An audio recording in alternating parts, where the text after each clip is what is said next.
Hello friends, स्वागत है आपका हमारे चैनल द गैलेक्सिया ग्रुप में। आज की वीडियो बहुत ही ज़्यादा हेल्पफुल रहेगी उनके लिए जो स्टेट पीसीएस या फिर बिहार एसआई या यूपीएसआई या फिर ऐसे एग्ज़ाम की प्रिपरेशन कर रहे हैं जिसमें हिस्ट्री से क्वेश्चन आते हैं। क्योंकि इस वीडियो में हम लोग कवर करने वाले हैं संपूर्ण भारत का इतिहास, यानी कि प्राचीन भारत, मध्यकालीन भारत और आधुनिक भारत, तीनों टॉपिक को हम लोग एक ही वीडियो में कवर करेंगे। तो अगर आपका एग्ज़ाम आने वाले टाइम में होने वाला है तो इस वीडियो को एक बार ज़रूर कंप्लीट करें।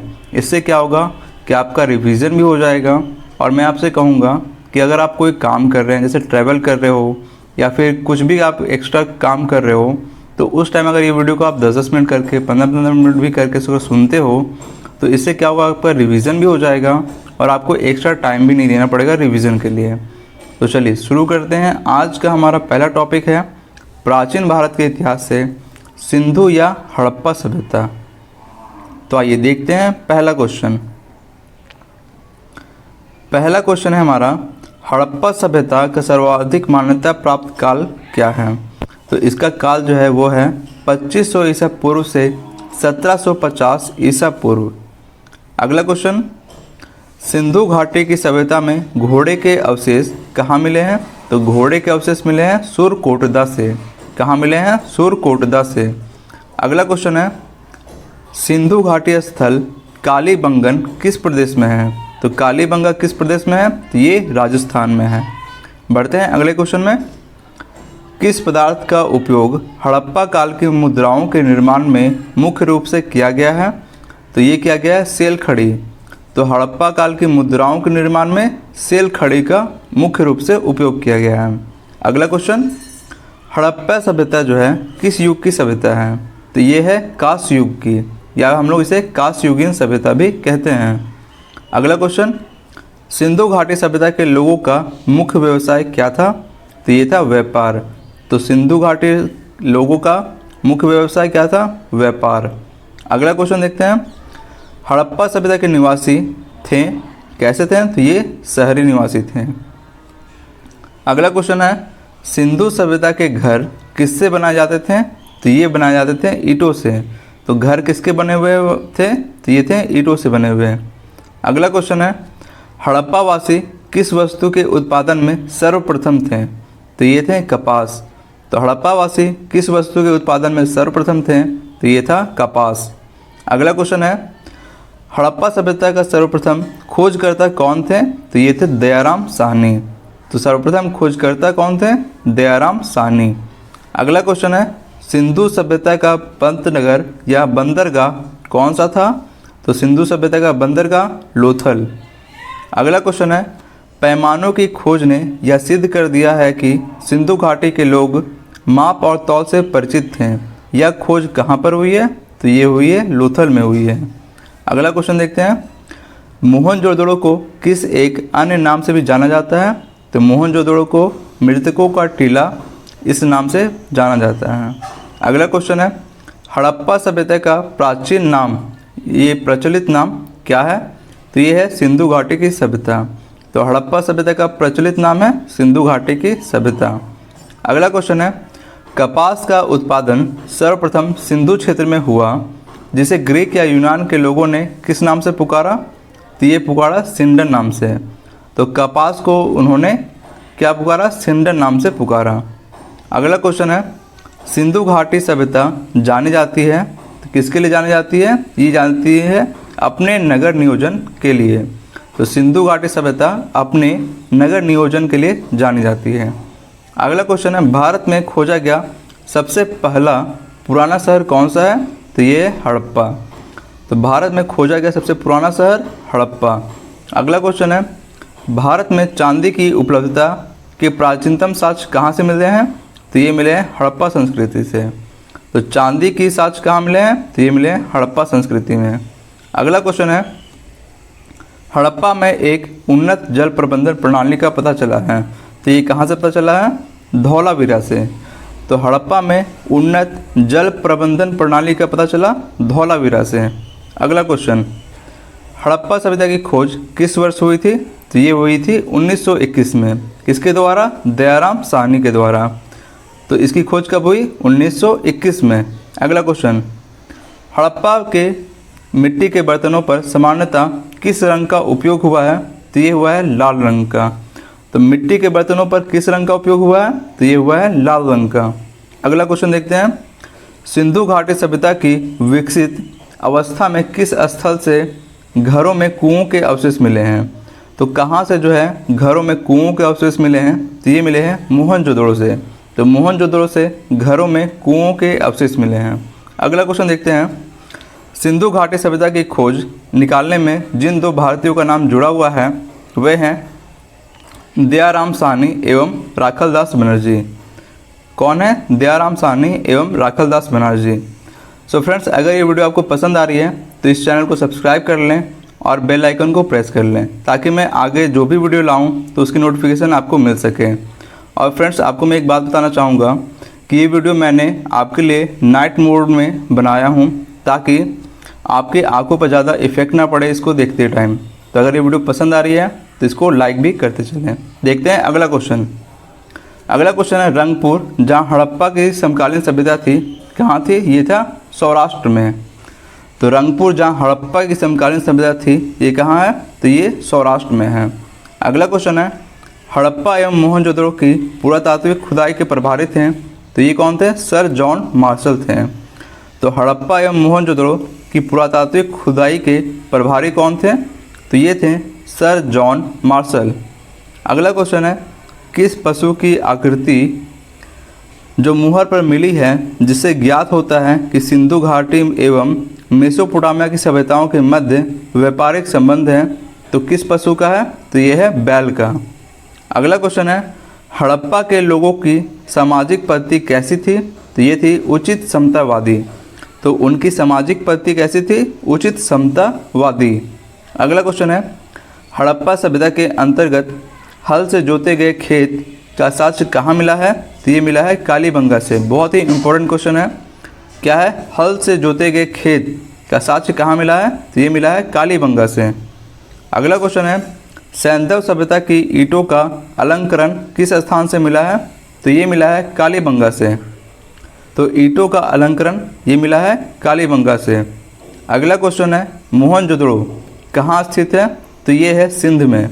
मोहनजोदड़ो कहाँ है? तो ये है सिंध में। अगला क्वेश्चन है, सिंधु सभ्यता में वृहत स्नानागार कहाँ पाया गया? तो ये पाया गया मोहनजोदड़ो में। तो वृहत स्नानागार कहाँ पाया गया? मोहनजोदड़ो में। अगला क्वेश्चन है, हड़प्पा कालीन स्थलों में अभी तक किस धातु की प्राप्ति नहीं हुई है? तो ये है लोहा। लोहा की जो प्राप्ति नहीं हुई है अभी तक। अगला क्वेश्चन है, किस पशु के अवशेष सिंधु घाटी सभ्यता से प्राप्त नहीं हुए हैं? तो गाय के अवशेष जो हैं सिंधु घाटी सभ्यता से प्राप्त नहीं हुए हैं। अगला क्वेश्चन है, स्वतंत्रोत्तर भारत में सबसे अधिक संख्या में हड़प्पा युगीन स्थलों की खोज किस प्रांत में हुई है? तो ये हुई है गुजरात में। अगला क्वेश्चन है, किस हड़प्पा कालीन स्थल में नृत्य मुद्रा वाली स्त्री की कांस्य मूर्ति प्राप्त हुई है? तो ये हुई है मोहनजोदड़ो से। कांस्य मूर्ति कहाँ से प्राप्त हुई है? ये मोहनजोदड़ो से। अगला क्वेश्चन है, हड़प्पा वासी किस धातु से परिचित नहीं है? तो ये है लोहा। तो हड़प्पा वासी किस धातु से परिचित नहीं थे? तो वो था लोहा। अगला क्वेश्चन है, किस हड़प्पा कालीन स्थल से युगल समाधान का साक्ष्य मिला है? तो ये है लोथल। अगला क्वेश्चन है, मानव समाज विलक्षण है क्योंकि वह मुख्यतः आश्रित होता है किस पर? संस्कृति पर। तो मानव समाज विलक्षण है क्योंकि वह मुख्यतः आश्रित होता है संस्कृति पर। अगला क्वेश्चन है, सिंधु सभ्यता संबंधित है? तो ये है आद्य ऐतिहासिक युग से। तो सिंधु सभ्यता संबंधित है आद्य ऐतिहासिक युग से। अगला क्वेश्चन है, सिंधु घाटी की सभ्यता गैर आर्य थी क्योंकि वह थी नगरीय सभ्यता। तो सिंधु घाटी की सभ्यता गैर आर्य थी क्योंकि वह थी नगरीय सभ्यता। अगला क्वेश्चन है, सिंधु घाटी सभ्यता को आर्यों से पूर्व रखे जाने का महत्वपूर्ण कारक क्या है? तो वो है मृद भांड। तो सिंधु घाटी सभ्यता को आर्यों से पूर्व के रखे जाने का महत्वपूर्ण कारक क्या है? तो वो है मृद भांड। अगला क्वेश्चन है, सिंधु घाटी संस्कृति वैदिक सभ्यता से भिन्न थी क्योंकि इसके पास विकसित शहरी जीवन की सुविधाएं थी।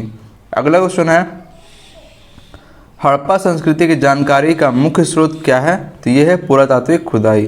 तो हड़प्पा संस्कृति की जानकारी का मुख्य स्रोत क्या है? पुरातात्विक खुदाई। बहुत ही इंपॉर्टेंट क्वेश्चन है। अगला क्वेश्चन है, सिंधु घाटी के निवासियों की सभ्यता को जानने का मूल स्रोत क्या है? तो ये है बर्तन, जेवर, हथियार और औजार। तो सिंधु घाटी के निवासियों की सभ्यता को जानने का मूल स्रोत है वहाँ पाए गए बर्तन, जेवर, हथियार और औजार। बढ़ते हैं अगले क्वेश्चन में। अगला क्वेश्चन है, भारत में चांदी की उपलब्धता के प्राचीनतम साक्ष्य कहाँ मिले हैं? तो ये मिले हैं हड़प्पा संस्कृति में। तो चांदी की उपलब्धता के साक्ष्य मिले हैं हड़प्पा संस्कृति में। अगला क्वेश्चन है, हड़प्पा में मिट्टी के बर्तनों पर सामान्यतः किस रंग का उपयोग हुआ है? तो ये हुआ है लाल रंग का। मिट्टी के बर्तनों पर लाल रंग का उपयोग हुआ है। अगला क्वेश्चन है, मूर्ति पूजा का आरंभ कब से माना जाता है? तो ये माना जाता है पूर्व आर्य से। मूर्ति पूजा का आरंभ पूर्व आर्य से माना जाता है। अगला क्वेश्चन है, विशाल स्नानागार किस पुरातत्व स्थल से प्राप्त हुआ है? तो विशाल स्नानागार मोहनजोदड़ो से प्राप्त हुआ है। अगला क्वेश्चन है, हड़प्पा सभ्यता स्थल लोथल कहाँ है? तो लोथल है गुजरात में। अगला क्वेश्चन है, धौलावीरा किस राज्य में स्थित है? तो यह है गुजरात में। अगला क्वेश्चन है, कौन सा हड़प्पीय नगर 3 भागों में विभक्त था? तो 3 भागों में विभक्त था धौलावीरा। धौलावीरा 3 भागों में विभक्त था। सो फ्रेंड्स, यहाँ पे हमारा सिंधु सभ्यता खत्म हो रहा है। अगला टॉपिक है हमारा वैदिक सभ्यता। आपको मैं एक बात बता दूँ, ये वीडियो मैं आपके लिए डार्क मोड में लेकर आया हूँ ताकि आपकी आंखों पर इसका कम से कम इफेक्ट पड़े लाइट का। तो अगर ये वीडियो आपको अच्छी लग रही है तो इस वीडियो को लाइक करें और अपने फ्रेंड के साथ शेयर करें। तो देखते हैं अगला क्वेश्चन। वैदिक सभ्यता से हमारा पहला क्वेश्चन है, पूर्व वैदिक या ऋग वैदिक संस्कृति का काल किसे माना जाता है? तो ये है 1500 ईसा पूर्व से लेकर 1000 ईसा पूर्व तक। अगला क्वेश्चन है, उत्तर वैदिक संस्कृति का काल किसे माना जाता है? तो ये माना जाता है 1000 ईसा पूर्व से 600 ईसा पूर्व। एक बार फिर से रिपीट कर देता हूँ, पूर्व वैदिक या ऋग वैदिक संस्कृति का काल 1500 ईसा पूर्व से 1000 ईसा पूर्व, और उत्तर वैदिक संस्कृति का काल 1000 ईसा पूर्व से 600 ईसा पूर्व। अगला क्वेश्चन देखते हैं, आर्य शब्द का सर्वाधिक अर्थ क्या होता है? तो ये होता है श्रेष्ठ या कुलीन। तो आर्य शब्द का शाब्दिक अर्थ क्या होता है? श्रेष्ठ या कुलीन। अगला क्वेश्चन है, किस फसल का ज्ञान वैदिक काल के लोगों को नहीं था? तो वो था तंबाकू। तंबाकू का ज्ञान वैदिक काल के लोगों का नहीं था। अगला क्वेश्चन है, उत्तर वैदिक काल के वेद विरोधी और ब्राह्मण विरोधी धार्मिक अध्यापकों को किस नाम से जाना जाता था? तो ये था श्रमण। तो वेद विरोधी और ब्राह्मण विरोधी धार्मिक अध्यापक को श्रमण के नाम से जाना जाता था। अगला क्वेश्चन है, वैदिक गणित का महत्वपूर्ण अंक क्या है? तो यह है सुलभ सूत्र। वैदिक गणित का महत्वपूर्ण अंक क्या है? सुलभ सूत्र। अगला क्वेश्चन है, किस वेद में प्राचीन वैदिक युग की संस्कृति के बारे में सूचना दी गई है? तो यह है ऋग्वेद। तो किस वेद में प्राचीन वैदिक युग की संस्कृति के बारे में सूचना दी गई है? तो वो है ऋग्वेद। अगला क्वेश्चन है, वेदों की संख्या कितनी है? तो ये 4 हैं। वेदों की संख्या 4 कौन कौन से हैं? ऋग्वेद, सामवेद, यजुर्वेद और अथर्ववेद। अगला क्वेश्चन है, भारत के राजची में प्रयुक्त होने वाला शब्द सत्यमेव जयते किस उपनिषद से लिया गया है? तो यह है मुंडकोपनिषद से। सत्यमेव जयते मुंडकोपनिषद से लिया गया है। अगला क्वेश्चन है, ऋग्वैदिक आर्यों का मुख्य व्यवसाय क्या था? तो ये था पशुपालन। ऋग्वैदिक आर्यों का मुख्य व्यवसाय पशुपालन। अगला क्वेश्चन है, भारतीय संगीत का आदि ग्रंथ किसे कहते हैं? तो संगीत का आदि ग्रंथ सामवेद को कहते हैं। अब यहाँ पे कुछ दर्शन और उनके प्रवर्तक का नाम दिया हुआ है, इनको भी हम फटाफट देख लेते हैं। चलिए, दर्शन का नाम है सांख्य। सांख्य के प्रवर्तक कौन थे? कपिल। अगला है न्याय। न्याय के प्रवर्तक गौतम। फिर है चार्वाक। चार्वाकी प्रवर्तक थे। योग दर्शन के पतंजलि थे। पूर्व मीमांसा के जैमिनी। पूर्व मीमांसा के जैमिनी और उत्तर मीमांसा के बद्रायन। उत्तर मीमांसा के बद्रायन। और है वैशेषिक दर्शन के कनाद। बढ़ते हैं अगले क्वेश्चन में। प्रथम विधि निर्माता कौन है? तो प्रथम विधि निर्माता मनु। प्रथम विधि निर्माता मनु थे। अगला क्वेश्चन देखते हैं, अगला क्वेश्चन है कृष्ण भक्ति का प्रथम और प्रधान ग्रंथ क्या है? तो ये है श्रीमद् भागवत गीता। तो कृष्ण भक्ति का प्रथम और प्रधान ग्रंथ कौन सा है? तो वो है भागवत गीता। अगला क्वेश्चन है ऋग्वेद में संपत्ति का प्रमुख रूप क्या है? तो ये है गोधन। गोधन को ही संपत्ति का प्रमुख रूप मानते थे उस समय। अगला क्वेश्चन है ऋग्वेद में किस मंडल में शूद्र का उल्लेख पहली बार मिलता है? तो ये है 10वें मंडल में। तो शूद्र का उल्लेख पहली बार मिला है ऋग्वेद के 10वें मंडल में। अगला क्वेश्चन है वेदों की ऋचाओं को पढ़ने वाले ऋषि को क्या कहते थे? तो उन्हें कहते थे होत्रु। वेदों की ऋचाओं को पढ़ने वाले ऋषि को क्या कहते थे? तो उन्हें कहते थे होत्री। अगला क्वेश्चन है ऋग्वेद का संबंध किससे है? तो यह है ईश्वर महिमा से। ऋग्वेद का संबंध ईश्वर महिमा से है। अगला क्वेश्चन है ऋग्वेद में कुल मंडल कितने हैं? तो ये हैं 10। ऋग्वेद में कुल 10 मंडल हैं।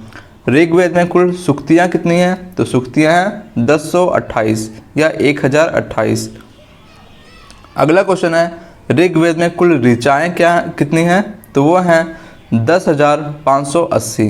तो कुल ऋचाएँ कितनी हैं? तो ये हैं 10,580। अगला क्वेश्चन है ऋग्वेद में इंद्र के लिए ऋचाएँ कितनी हैं? तो ये हैं 250। फिर है ऋग्वेद में अग्नि के लिए ऋचाएँ कितनी हैं? तो ये हैं 200। इंद्र के लिए 250 और अग्नि के लिए 200। अगला क्वेश्चन है सबसे पुराना वेद कौन सा है? तो ये है ऋग्वेद। बहुत ही इंपॉर्टेंट क्वेश्चन है, हमेशा एग्जाम में आते रहता है। सबसे पुराना वेद ऋग्वेद। फिर है यहाँ पे दिया हुआ है एक इम्पॉर्टेंट फैक्ट, वेदों की संख्या 4 है। कौन कौन से हैं? ऋग्वेद, सामवेद, यजुर्वेद और अथर्ववेद, जिसमें सबसे प्राचीन ऋग्वेद। फिर है त्रिनाम क्या है? तो ये 3 वेदों को नाम है। फिर है ऋग्वेद, यजुर्वेद तथा सामवेद को वेद त्री या त्रि कहा जाता था। ठीक है, किसको? ऋग्वेद, यजुर्वेद और सामवेद को। अथर्ववेद को छोड़कर जो 3 वेद हैं उन्हें त्रि कहा जाता था। अगला क्वेश्चन है किस वैदिक ग्रंथ में वर्ण शब्द का सर्वप्रथम उल्लेख मिला है? तो ये मिला है ऋग्वेद में। तो वर्ण शब्द का उल्लेख मिला है ऋग्वेद में। अगला क्वेश्चन है भारत का सबसे प्राचीन धर्म ग्रंथ कौन सा है? तो ये है वेद। सबसे प्राचीन धर्म ग्रंथ कौन सा है? वो है वेद। अगला क्वेश्चन है अथर्व का अर्थ क्या होता है? तो वो होता है पवित्र जादू। अथर्व का अर्थ पवित्र जादू। अगला क्वेश्चन है पूर्व मीमांसा दर्शन के प्रतिपादक कौन है? तो ये हैं जैमिनी। पूर्व मीमांसा के प्रतिपादक जैमिनी। अगला क्वेश्चन है सबसे प्राचीन पुराण कौन सा है? तो वो है मत्स्य पुराण। सबसे प्राचीन पुराण मत्स्य पुराण। ब्राह्मण ग्रंथों में सबसे प्राचीन ग्रंथ कौन सा है? तो वह है शतपथ ब्राह्मण। तो ब्राह्मण ग्रंथों में सबसे प्राचीन शतपथ ब्राह्मण। अगला क्वेश्चन है वर्ण व्यवस्था से संबंधित पुरुष सूक्त मूलतः पाया जाता है? तो पुरुष सूक्त मूलतः पाया जाता है ऋग्वेद में। ठीक है। अगला क्वेश्चन है गोपथ ब्राह्मण संबंधित है? तो ये है अथर्ववेद से। गोपथ ब्राह्मण का संबंध है अथर्ववेद से। अगला क्वेश्चन है उपनिषद का मुख्य विषय क्या होता है? तो ये होता है दर्शन। तो उपनिषदों का मुख्य विषय है दर्शन। अगला क्वेश्चन है नचिकेता आख्यान का उल्लेख मिलता है? तो ये मिलता है कठोपनिषद में। नचिकेता आख्यान का उल्लेख मिलता है कठोपनिषद में। अगला क्वेश्चन है पुराणों की संख्या कितनी है? तो ये 18। पुराणों की संख्या 18। अगला क्वेश्चन है वैदिक अर्थ का मुख्य लक्षण किसकी उपासना से था? तो ये था प्रकृति की उपासना से था। अगला क्वेश्चन है किस देवता के लिए ऋग्वेद में पुरंदर शब्द का उपयोग हुआ है? तो यह है इंद्र। बहुत ही अच्छा क्वेश्चन है। ऋग्वेद में किस देवता के लिए पुरंदर शब्द का उपयोग हुआ है? तो वो हुआ है इंद्र के लिए पुरंदर शब्द का। सुलभ सूत्र किस विषय से संबंधित है? तो यह है ज्यामिति से। सुलभ सूत्र वो है ज्यामिति से संबंधित पुस्तक है। अगला क्वेश्चन है अस्तो मा सदगम कहाँ से लिया गया है? तो ये लिया गया है ऋग्वेद से। अस्तो मा सदगम लिया गया है ऋग्वेद से। अगला क्वेश्चन है आर्य भारत से बाहर से आए थे और सर्वप्रथम बसे थे? तो ये बसे थे पंजाब में। तो आर्य सबसे पहले कहाँ बसे? तो पंजाब में। अगला क्वेश्चन है ऋग्वेद का कौन सा मंडल पूर्णतः सोम को समर्पित है? तो सोम को समर्पित है ऋग्वेद का 9वां मंडल। अगला क्वेश्चन है प्रसिद्ध 10 राजाओं का युद्ध जिसे दासराज युद्ध भी कहते हैं, किस नदी के तट पर लड़ा गया? तो ये लड़ा गया परुशनी नदी के तट पे। तो दासराज युद्ध लड़ा गया परुशनी नदी के तट पर। अगला क्वेश्चन है, धर्मशास्त्रों में भू राजस्व की दर क्या रखी गई थी? तो ये था 1/6। तो धर्मशास्त्रों में भू राजस्व की दर क्या है? तो ये है 1/6। अगला क्वेश्चन है, 800 ईसा पूर्व से 600 ईसा पूर्व का काल किस युग से जुड़ा हुआ है? तो ये जुड़ा हुआ है ब्राह्मण युग से। तो 800 ईसा पूर्व से 600 ईसा पूर्व का काल जुड़ा हुआ है ब्राह्मण युग से। अगला क्वेश्चन है, आरंभिक वैदिक साहित्य में सर्वाधिक वर्णित नदी कौन सी है? तो वह है सिंधु नदी। तो आरंभिक वैदिक साहित्य में सर्वाधिक वर्णित नदी कौन सी है? तो यह सिंधु नदी। अगला क्वेश्चन देखते हैं। अगला क्वेश्चन है, उपनिषद काल के राजा अश्वपति कहाँ के शासक थे? तो ये थे केकई के शासक थे। अगला क्वेश्चन है, अध्यात्म ज्ञान के विषय में नचिकेता और यम का संवाद किस उपनिषद में प्राप्त होता है? तो ये प्राप्त होता है कठोपनिषद में। तो बहुत ही अच्छा क्वेश्चन है, नचिकेता और यम का संवाद कहाँ मिलता है? तो ये मिलता है कठोपनिषद में। अगला क्वेश्चन है, वैदिक नदी कुंभा, जिसे हम काबुल भी कहते हैं, का स्थान कहाँ निर्धारित हुआ है? तो ये अफगानिस्तान में। तो वैदिक नदी कुंभा काबुल का स्थान कहाँ निर्धारित होना चाहिए? तो ये अफगानिस्तान में। अगला क्वेश्चन है, कपिल मुनि द्वारा प्रतिपादित दार्शनिक प्रणाली कौन सी है? तो ये सांख्य दर्शन। तो सांख्य दर्शन के प्रतिपादक कपिल मुनि। अगला क्वेश्चन है, भारत के किस स्थल की खुदाई से लौह धातु के प्रचलन के प्राचीनतम प्रमाण मिले हैं? तो ये मिले हैं अतरंजी खेड़ा से। कहाँ से मिले हैं? अतरंजी खेड़ा से। अगला क्वेश्चन है, किस काल में अछूत की अवधारणा स्पष्ट रूप से उदित हुई है? तो ये हुई है धर्मशास्त्र के काल में। तो अछूत की अवधारणा कहाँ से उदित हुई है? तो ये हुई है धर्मशास्त्र के काल में। अगला क्वेश्चन है, गायत्री मंत्र किस पुस्तक में मिलता है? तो ये मिलता है ऋग्वेद में। गायत्री मंत्र ऋग्वेद में। अगला क्वेश्चन है, न्याय दर्शन को प्रचारित किया था गौतम ने। तो न्याय दर्शन को प्रचारित कौन किया था? तो वो थे गौतम। अगला क्वेश्चन है, भारत में निष्क से जाने जाते हैं स्वर्ण आभूषण। निष्क किसे कहते थे? तो वो कहते थे स्वर्ण आभूषण को। योग दर्शन के प्रतिपादक पतंजलि थे। उपनिषद पुस्तकें हैं कैसी हैं? तो ये दर्शन पर आधारित हैं। उपनिषद पुस्तकें हैं दर्शन पर आधारित। अगला क्वेश्चन है, पूर्व वैदिक आर्यों का धर्म प्रमुखता क्या था? तो ये था प्रकृति, जिसमें वो पूजा और यज्ञ करते थे। अगला क्वेश्चन है, चरक संहिता नामक पुस्तक किस विषय से संबंधित है? तो चरक संहिता जो है वो चिकित्सा से संबंधित पुस्तक है। अगला क्वेश्चन है, यज्ञ संबंधी विधि विधानों का पता चला है किससे? ये यजुर्वेद से। यज्ञ संबंधी विधि विधान कहाँ मिलते हैं? तो ये यजुर्वेद में मिलते हैं। वैदिक युगीन सभा क्या थी? तो ये था मंत्री परिषद। तो वैदिक युगीन सभ्यता क्या थी? ये था मंत्री परिषद। अगला क्वेश्चन है, वैदिक युग में प्रचलित लोकप्रिय शासन प्रणाली थी? वो थी गणतंत्र। तो वैदिक युग में प्रचलित लोकप्रिय शासन प्रणाली गणतंत्र थी। सबसे प्राचीन वेद ऋग्वेद होता है। कौन भारतीय दर्शन की आरंभिक विचारधारा है? तो सांख्य जो है भारतीय दर्शन की आरंभिक विचारधारा है। अगला क्वेश्चन है, सांख्य, योग, न्याय, वैशेषिक, मीमांसा एवं वेदांत, इन 6 भिन्न भारतीय दर्शनों की स्पष्ट रूप से अभिव्यक्ति हुई है? तो ये हुई है वैदिक युग में। तो जितने भी ये सब दर्शन है, 6 दर्शन, इनकी अभिव्यक्ति कहाँ हुई है? वैदिक युग में। अगला क्वेश्चन है, वह दस्तकारी कौन सा है जो आर्यों द्वारा व्यवहार में नहीं लाई गई थी? तो वो था लुहार। तो लुहार जो है आर्यों के द्वारा व्यवहार में नहीं लाया गया था। अगला क्वेश्चन है, प्राचीनतम व्याकरण अष्टाध्यायी के रचनाकार कौन है? तो ये थे पाणिनि। तो अष्टाध्यायी के रचनाकार ये थे पाणिनि। अगला क्वेश्चन है, कौन सी स्मृति प्राचीनतम है? तो ये है मनुस्मृति। कौन सी स्मृति प्राचीनतम है? तो ये है मनुस्मृति। अगला क्वेश्चन है, आदि काव्य की संज्ञा किसे दिया गया है? तो आदि काव्य कहते हैं रामायण को। आदि काव्य रामायण को। और प्राचीनतम पुराण कौन सा है? तो ये है मत्स्य पुराण। प्राचीनतम पुराण मत्स्य पुराण। अगला क्वेश्चन है, ऋग्वेद में सबसे पवित्र नदी किसे माना गया है? तो ये माना गया सरस्वती को। बहुत ही अच्छा क्वेश्चन है, ऋग्वेद में सबसे पवित्र नदी किसे माना गया है? तो ये माना गया है सरस्वती को।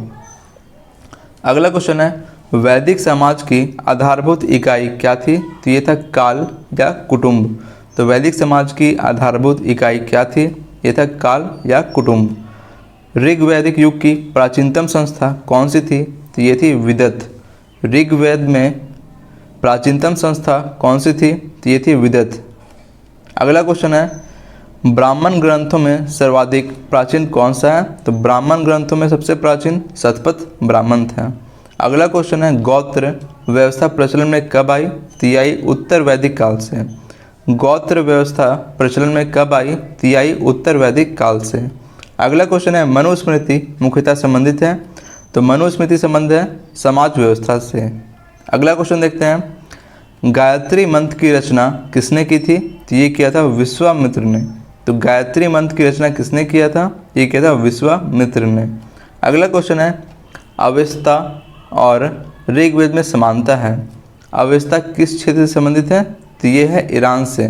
तो अवेस्ता का संबंध है ईरान से है। अगला क्वेश्चन है, किसका संकलन ऋग्वेद पर आधारित है? तो ये है सामवेद। सामवेद का संकलन जो है ऋग्वेद पर आधारित है। बढ़ते हैं अगले क्वेश्चन में। अगला क्वेश्चन है, किस वेद में जादुई माया और वशीकरण का वर्णन है? तो जादू टोना से संबंधित है अथर्ववेद। अथर्ववेद में जादू माया और वशीकरण का वर्णन है। अगला क्वेश्चन है, आर्य शब्द इंगित करता है? तो ये किसे इंगित करता है? तो निर्जाति समूह को। किसे? निर्जाति समूह को इंगित करता है। अगला क्वेश्चन है, प्राचीनतम विवाह संस्कार का वर्णन करने वाला विवाह सूक्त किसमें पाया जाता है? तो ये पाया जाता है ऋग्वेद में। विवाह सूक्त किसमें पाया जाता है? तो ऋग्वेद में। अगला क्वेश्चन है, ऋग्वेद में अघन्य वध योग नहीं शब्द का प्रयोग किसके लिए किया गया है? तो ये किया है गाय के लिए।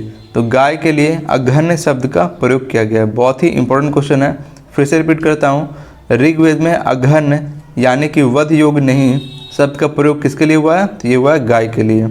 अगला क्वेश्चन है, ऋग्वेद में किन नदियों का उल्लेख अफगानिस्तान के साथ आर्यों के संबंध का सूचक है? तो ये है कुभा और क्रमु। कुभा और क्रमु। अगला क्वेश्चन है, आर्यों के आर्कटिक होम सिद्धांत का पक्ष किसने लिया था? तो ये लिया था बीजी तिलक ने। तो फिर से रिपीट करता हूँ, आर्यों के आर्कटिक होम सिद्धांत का पक्ष किसने लिया था? तो ये लिया था बीजी तिलक ने लिया था। अगला क्वेश्चन है, अथर्व का अर्थ क्या होता है? तो वो होता है पवित्र जादू। अथर्व का अर्थ क्या होता है? तो वो होता है पवित्र जादू। अगला क्वेश्चन है, कौन सा वेद अंशतः गद्य रूप में अभिरचित है? बहुत ही इंपॉर्टेंट क्वेश्चन है, आते रहता है क्वेश्चन एग्जाम में। कौन सा वेद अंशतः गद्य रूप में है? तो ये है यजुर्वेद। अगला क्वेश्चन है, उत्तर वैदिक काल में किस देवता को सर्वोच्च स्थान प्राप्त हुआ है? तो वो हुआ है प्रजापति को।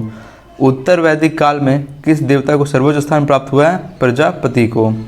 संस्कारों की कुल संख्या कितनी है? तो वह 16। संस्कारों की कुल संख्या कितनी है? 16। अगला क्वेश्चन है, कर्म का सिद्धांत संबंधित है मीमांसा से। कर्म का सिद्धांत संबंधित है मीमांसा से। यहाँ पे 2 टॉपिक कंप्लीट हुआ है। अगला टॉपिक है हमारा बौद्ध धर्म और जैन धर्म। ठीक है, देखते हैं इसका पहला क्वेश्चन। तो इसका पहला क्वेश्चन है, गौतम बुद्ध का जन्म कब हुआ था? तो 563 ईसा पूर्व में। तो यही बहुत अच्छा टॉपिक है हमारा, बौद्ध धर्म और जैन धर्म। इससे हमेशा 2-3 क्वेश्चन आ ही जाता है। चलिए इसको अच्छे से हम लोग समझते हैं। दूसरा क्वेश्चन है, गौतम बुद्ध का जन्म स्थल कहाँ था? ये था लुम्बिनी। गौतम बुद्ध का जन्म लुम्बिनी में। अगला क्वेश्चन है, वह आद्यतम बौद्ध साहित्य जो बुद्ध के विभिन्न जन्मों की कथाओं के विषय में है क्या है? तो वो है जातक। जातक में जो है बौद्ध के विभिन्न जन्मों की कथाओं का वर्णन है। अगला क्वेश्चन है, त्रिपिटक धर्म ग्रंथ किससे संबंधित है? तो यह है बौद्धों से। त्रिपिटक धर्म ग्रंथ बौद्धों का है। अगला क्वेश्चन है, बुद्ध ने किस स्थान पर महापरिनिर्वाण यानी कि मृत्यु प्राप्त किया? तो ये कुशीनगर में। तो महापरिनिर्वाण या मृत्यु कुशीनगर में हुए थे। अगला क्वेश्चन है, भारत में सबसे प्राचीन विहार कौन सा है? तो वह नालंदा। सबसे प्राचीन विहार नालंदा। अगला क्वेश्चन है, बुद्ध की मृत्यु के बाद बौद्ध संगति की अध्यक्षता किसने किया था? तो वो क्या था? महाकश्यप ने। बुद्ध की मृत्यु के बाद प्रथम बौद्ध संगति की अध्यक्षता किसने किया? तो वो क्या? महाकश्यप ने। अगला क्वेश्चन है, नागार्जुन कौन थे? तो नागार्जुन थे बौद्ध दार्शनिक। नागार्जुन कौन थे? बौद्ध दार्शनिक। अगला क्वेश्चन है, किस नगर में प्रथम बौद्ध संगति का आयोजन हुआ? तो वो था राजगीर में। प्रथम बौद्ध संगति राजगीर में हुआ था। अगला क्वेश्चन है, अष्टांगिक मार्ग की संकल्पना अंग है किसका? तो ये है धर्म चक्र प्रवर्तन सूत्र के विषय वस्तु का। अष्टांगिक मार्ग की संकल्पना अंग है किसका? तो ये धर्म चक्र प्रवर्तन सूत्र के विषय वस्तु का है। अगला क्वेश्चन है, मिलिंद पानो राजा मिलिंद और किस बौद्ध भिक्षु के मध्य संवाद के रूप में है? तो मिलिंद पानो राजा मिलिंद और नागसेन के संवाद के रूप में है। अगला क्वेश्चन है, महायान बौद्ध धर्म से बोधिसत्व अवलोकितेश्वर को किस अन्य नाम से जानते हैं? तो ये जानते हैं पद पानी के नाम से जानते हैं। अगला क्वेश्चन है, बौद्ध धर्म तथा जैन धर्म दोनों ही विश्वास करते हैं कि कर्म तथा पुनर्जन्म के सिद्धांत सही हैं। तो बौद्ध धर्म तथा जैन धर्म दोनों ही विश्वास करते हैं कर्म तथा पुनर्जन्म के सिद्धांत सही हैं। अगला क्वेश्चन है, कनिष्क के शासनकाल में चतुर्थ बौद्ध संगति किस नगर में आयोजित हुआ? तो ये हुआ था कुंडलवन कश्मीर में। तो चतुर्थ बौद्ध संगति का आयोजन कुंडलवन कश्मीर में कनिष्क के शासनकाल में हुआ था। अगला क्वेश्चन है, तृतीय बौद्ध संगति कहाँ हुई? तो ये हुई थी पाटलिपुत्र में। तृतीय बौद्ध संगति पाटलिपुत्र में। अगला क्वेश्चन देखते हैं। अब देखिए, बुद्ध के जीवन से जुड़े प्रतीक हैं, वो कुछ दिया हुआ है, उनको हम लोग देखते चलते हैं। तो बुद्ध के जीवन से है हाथी। हाथी किसका प्रतीक है? तो ये बुद्ध के गर्भ में आने का प्रतीक। तो बुद्ध के गर्भ में आने का प्रतीक है हाथी। कमल जन्म का प्रतीक है। कमल जो है जन्म का प्रतीक है। साढ़ किसका है? यौवन का प्रतीक। साढ़ है यौवन का प्रतीक। घोड़ा है गृह त्याग का प्रतीक है। पीपल ज्ञान की प्राप्ति। पीपल जो है ज्ञान की प्राप्ति का प्रतीक है। अगला क्वेश्चन है, फिर शेर किसका है? तो ये समृद्धि का प्रतीक है। शेर जो है समृद्धि का प्रतीक है। फिर पद चिन्ह जो है निर्वाण का प्रतीक है। फिर स्तूप किसका होता है? तो ये होता है मृत्यु का प्रतीक होता है। अगला क्वेश्चन देखते हैं, गौतम बुद्ध के गुरु कौन थे? तो ये थे अलार कलाम। गौतम बुद्ध के गुरु कौन थे? तो ये थे अलार कलाम। अगला क्वेश्चन है, बुद्ध में वैराग्य भावना किन 4 दृश्यों के कारण बलवत हुई है? तो वो हुई थी बूढ़ा, रोगी, लाश और सन्यासी। तो बुद्ध के वैराग्य भावना किन 4 दृश्यों के कारण बलवती हुई? तो बूढ़ा, रोगी, लाश और सन्यासी से।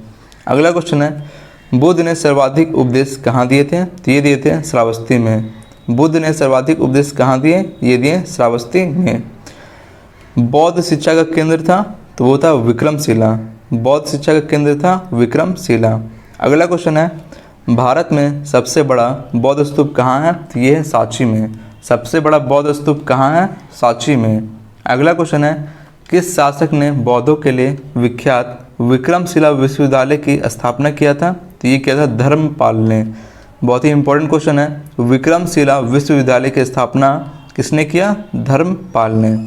अगला क्वेश्चन है, किसके द्वारा तृतीय बौद्ध संगति का संरक्षण प्रदान किया गया था? तो वो था अशोक। तो तृतीय बौद्ध संगति को संरक्षण प्रदान किया गया अशोक के द्वारा। अगला क्वेश्चन है, बौद्ध ग्रंथ पिटकों की रचना किस भाषा में हुई है? तो पिटकों की रचना हुई है पाली। कश्मीर में कनिष्क के शासनकाल में जो बौद्ध संगति का आयोजन हुआ था उसकी अध्यक्षता किसने किया था? तो ये किया था वसुमित्र ने। चलिए अगला क्वेश्चन है, मठ, मंदिर और स्तूप किस धर्म से संबंधित हैं? तो ये संबंधित हैं बौद्ध धर्म से। मठ, मंदिर और स्तूप का संबंध है बौद्ध धर्म से। अगला क्वेश्चन है, बौद्ध धर्म एवं जैन धर्म दोनों के उपदेश किसके शासनकाल में दिए गए? तो ये दिया गया था बिंबिसार के शासनकाल में। बौद्ध धर्म और जैन धर्म दोनों के उपदेश किसके शासनकाल में दिए गए? तो ये दिए गए बिंबिसार के शासनकाल में। अगला क्वेश्चन है, गौतम बुद्ध ने अपना प्रथम उपदेश कहाँ दिया? तो ये दिया था सारनाथ में। तो गौतम बुद्ध ने अपना प्रथम उपदेश दिया सारनाथ में। अगला क्वेश्चन है, बौद्ध धर्म ग्रहण करने वाली महिला, पहली महिला कौन थी? तो ये थी महाप्रजापति गौतमी। कौन थी? महाप्रजापति गौतमी। अगला क्वेश्चन है, बोध गया कहाँ है? तो ये है बिहार में। बोध गया कहाँ है? बिहार में। अगला क्वेश्चन है, जातक किसका ग्रंथ है? तो जातक जो है बौद्धों का धर्म ग्रंथ है। अगला क्वेश्चन है, सिद्धार्थ या बुद्ध को ज्ञान प्राप्ति कहाँ हुई थी? तो ये हुआ था बोध गया में। तो बुद्ध को ज्ञान प्राप्ति हुई बोध गया में। अगला क्वेश्चन है, सारनाथ में बुद्ध का प्रथम प्रवचन क्या कहलाया? तो ये कहलाया धर्म चक्र प्रवर्तन। बहुत ही इंपॉर्टेंट क्वेश्चन है। सारनाथ में बुद्ध का प्रथम प्रवचन क्या कहलाया? तो ये कहलाया धर्म चक्र प्रवर्तन। अगला क्वेश्चन है, बौद्ध धर्म ने समाज के किन वर्गों पर महत्वपूर्ण प्रभाव डाला? तो वो था महिला और शूद्र पर। तो बौद्ध धर्म का सबसे अधिक प्रभाव पड़ा महिला और शूद्र पर। अगला क्वेश्चन है, बुद्ध के गृह त्याग का प्रतीक क्या है? तो वो है घोड़ा। घोड़ा जो है गृह त्याग का प्रतीक है। अगला क्वेश्चन है, गौतम बुद्ध द्वारा भिक्षुणी संघ की स्थापना कहाँ की गई? तो ये किया गया था कपिल वस्तु में। तो भिक्षुणी संघ का स्थापना कहाँ किया गया? कपिल वस्तु में। अगला क्वेश्चन है, सर्वप्रथम शून्यवाद, शून्यता का सिद्धांत का प्रतिपादन करने वाला बौद्ध दार्शनिक क्या था? तो वो था नागार्जुन। तो सर्वप्रथम शून्यवाद का प्रतिपादन कौन किया था? नागार्जुन। अगला क्वेश्चन है, किस शासक के शासनकाल में नेपाल में बौद्ध धर्म का गमन हुआ था? तो वो था अशोक के शासनकाल में। तो नेपाल में बौद्ध धर्म का गमन हुआ अशोक के शासनकाल में। सांची क्यों विख्यात है? क्योंकि यहाँ सबसे बड़ा बौद्ध स्तूप है। सांची में सबसे बड़ा बौद्ध स्तूप है। अगला क्वेश्चन है, किस भाषा का ज़्यादा प्रयोग बौद्धवाद के प्रचार में हुआ है? तो वह पाली भाषा का। तो बौद्धवाद में प्रचार के लिए सबसे अधिक हुआ है पाली भाषा का उपयोग। अगला क्वेश्चन देखते हैं। अगला क्वेश्चन है, महावीर स्वामी का जन्म कहाँ हुआ था? तो ये हुआ था कुंड ग्राम में। महावीर स्वामी का जन्म हुआ था कुंड ग्राम में। अगला क्वेश्चन है, देखिए, किसे जो है एशिया की रोशनी कहते हैं? तो एशिया की रोशनी गौतम बुद्ध को कहते हैं। अगला क्वेश्चन है, बुद्ध के जीवन किस घटना को महाभिनिष्क्रमण के रूप में जाना जाता है? तो महाभिनिष्क्रमण उनका गृह त्याग को कहते हैं। अगला क्वेश्चन है, गौतम बुद्ध की माँ किस वंश से संबंधित है? तो वो थी कौलीय वंश से। तो गौतम बुद्ध की माँ कौलीय वंश से संबंधित थी। अगला क्वेश्चन है, किस राजा के एक अभिलेख से सूचना मिलती है कि शाक्य मुनि बुद्ध का जन्म लुम्बिनी में हुआ है? तो बुद्ध का जन्म लुम्बिनी में हुआ है, ये मिलता है अशोक के अभिलेख से। अगला क्वेश्चन है, अब देखिए कुछ एक दिया हुआ इंपॉर्टेंट फैक्ट क्या है।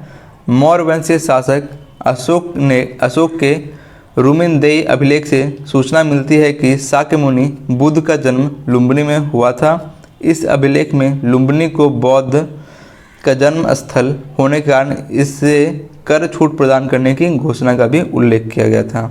अगला क्वेश्चन है, महात्मा बुद्ध ने अपना पहला धर्मचक्र प्रवर्तन किस स्थान पर दिया था? तो ये दिया था सारनाथ में। तो पहला धर्मचक्र प्रवर्तन दिया था सारनाथ में। अगला क्वेश्चन है, फिर वही इंपॉर्टेंट फैक्ट दिया हुआ है, गौतम बुद्ध ने ज्ञान प्राप्ति के बाद सबसे पहले सारनाथ के वाराणसी के निकट 5 ब्राह्मण सन्यासियों को पहला उपदेश दिया था।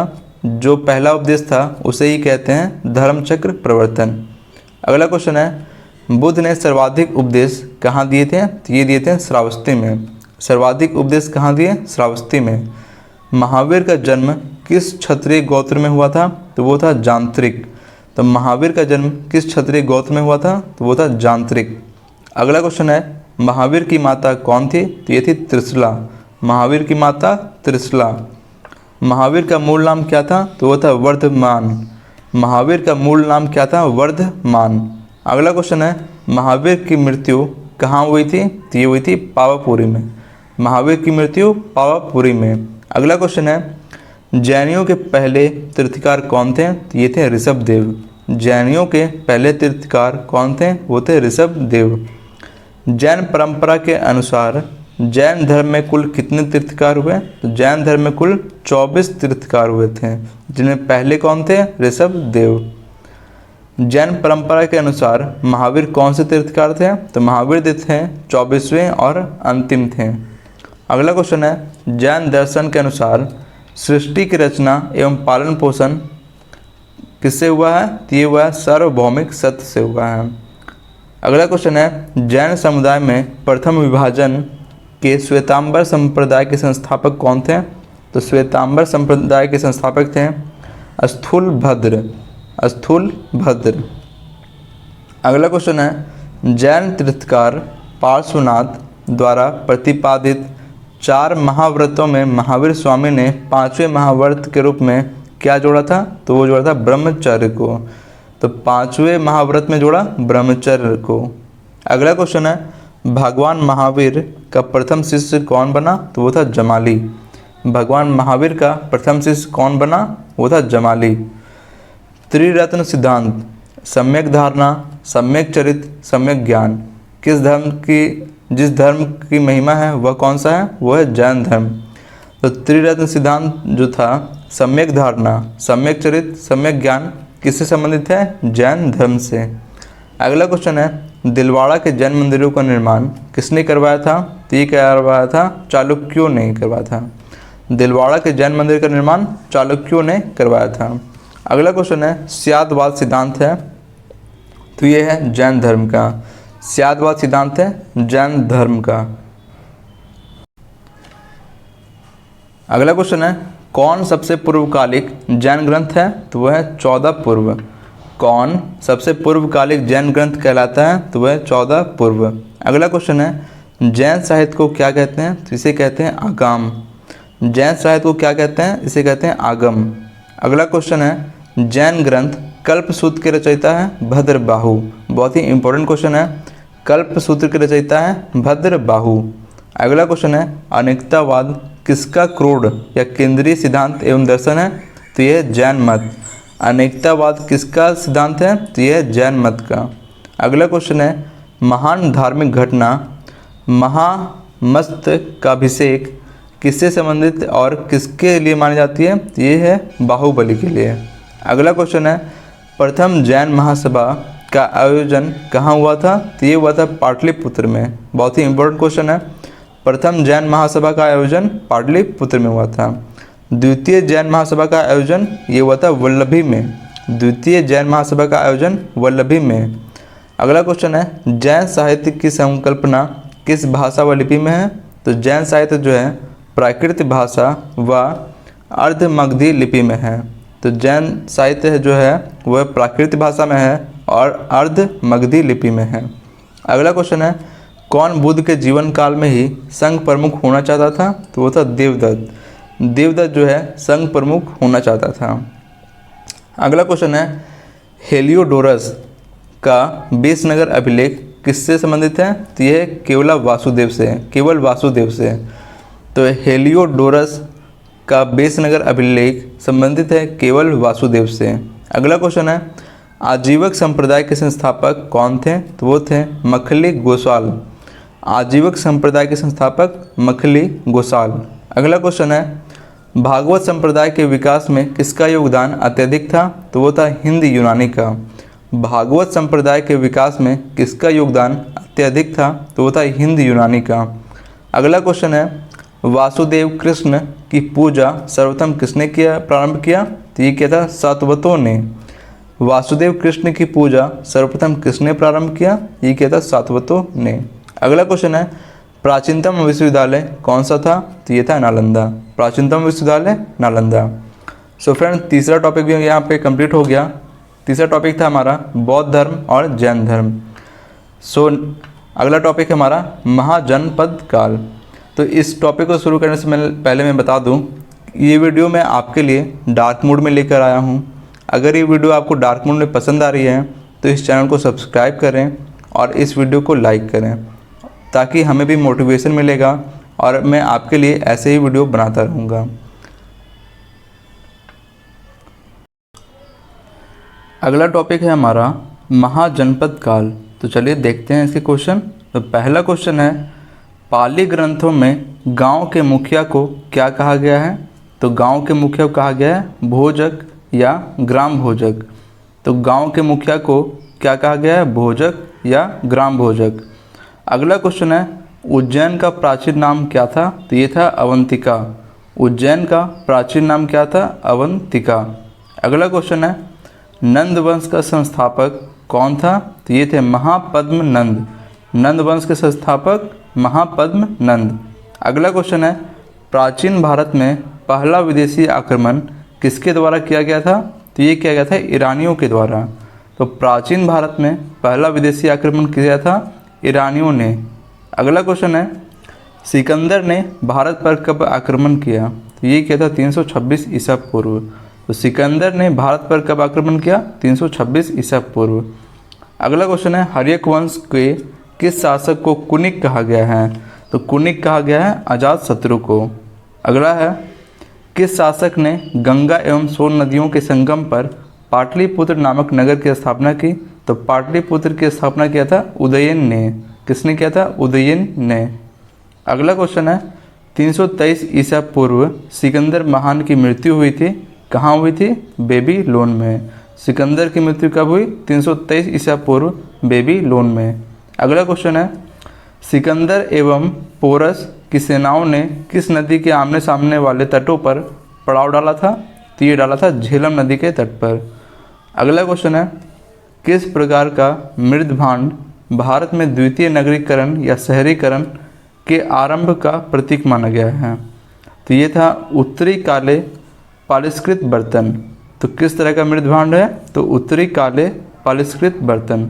अगला क्वेश्चन है मगध की प्रथम राजधानी कौन सी थी? तो ये था राजगृह। मगध की प्रथम राजधानी कौन सी थी? ये था राजगृह। अगला क्वेश्चन देखते हैं। अगला क्वेश्चन है किस शासक द्वारा सर्वप्रथम पाटलिपुत्र का राजधानी के रूप में चयन किया गया? तो ये किया गया था उदयन के द्वारा। अगला क्वेश्चन है 16 महाजनपदों की सूची उपलब्ध है। तो ये है अंगुत्तर निकाय में। किसमें है? अंगुत्तर निकाय में। अगला क्वेश्चन है मगध का कौन सा राजा सिकंदर महान का समकालीन था? तो सिकंदर के समकालीन कौन था? ये था घनानंद। घनानंद सिकंदर के समकालीन था।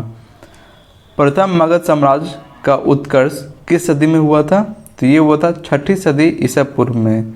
प्रथम मगध साम्राज्य का उत्कर्ष किस सदी में हुआ? 6ठी सदी ईसा पूर्व में।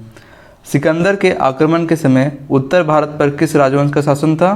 तो ये था नंद वंश का। तो सिकंदर के आक्रमण के समय नंद वंश का शासन था।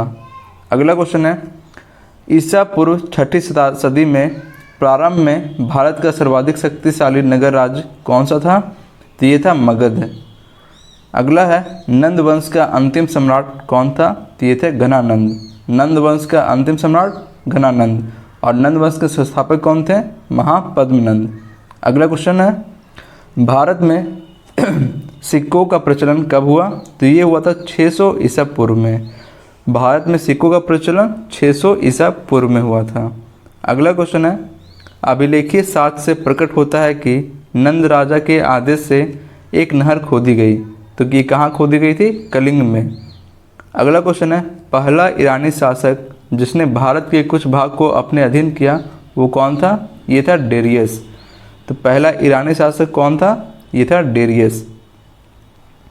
मगध के किस प्रारंभिक शासक ने राज्यारोहण के लिए अपने पिता की हत्या की एवं इस कारणवश अपने पुत्र द्वारा मारा गया? तो ये कौन था? ये था अजातशत्रु। तो किसने? मगध के किस प्रारंभिक शासक ने? अजातशत्रु ने राज्यारोहण के लिए अपने पिता की हत्या की एवं इसे भी अपने पुत्र के द्वारा मारा गया था। अगला क्वेश्चन है किस शासक ने अवंती को जीतकर मगध का हिस्सा बनाया था?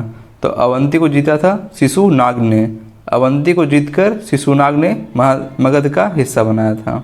अगला क्वेश्चन है कौन सा बौद्ध ग्रंथ 16 महाजनपदों का उल्लेख करता है? तो यह है अंगुत्तर निकाय। अंगुत्तर निकाय में 16 महाजनपदों का उल्लेख है। विश्व का पहला गणतंत्र वैशाली किसके द्वारा स्थापित किया गया? ये किया गया था लिच्छवी के द्वारा। तो विश्व का पहला गणतंत्र वैशाली किसके द्वारा स्थापित किया गया? लिच्छवियों के द्वारा। अगला क्वेश्चन है प्राचीन श्रावस्ती का नगर विन्यास किस आकृति का है? तो यह है अर्धचंद्राकार। ये कैसा है? अर्धचंद्राकार। मगध का सबसे प्राचीन वंश के संस्थापक कौन थे? तो ये थे बृहद्रथ। मगध के सबसे प्राचीन वंश के संस्थापक बृहद्रथ थे। कली ग्रंथों में गांव के मुखिया को क्या कहा गया है? ये कहा गया है भोजक। अगला क्वेश्चन है, गृहपति का अर्थ क्या होता है? तो ये होता है धनी व्यक्ति। गृहपति का अर्थ धनी व्यक्ति।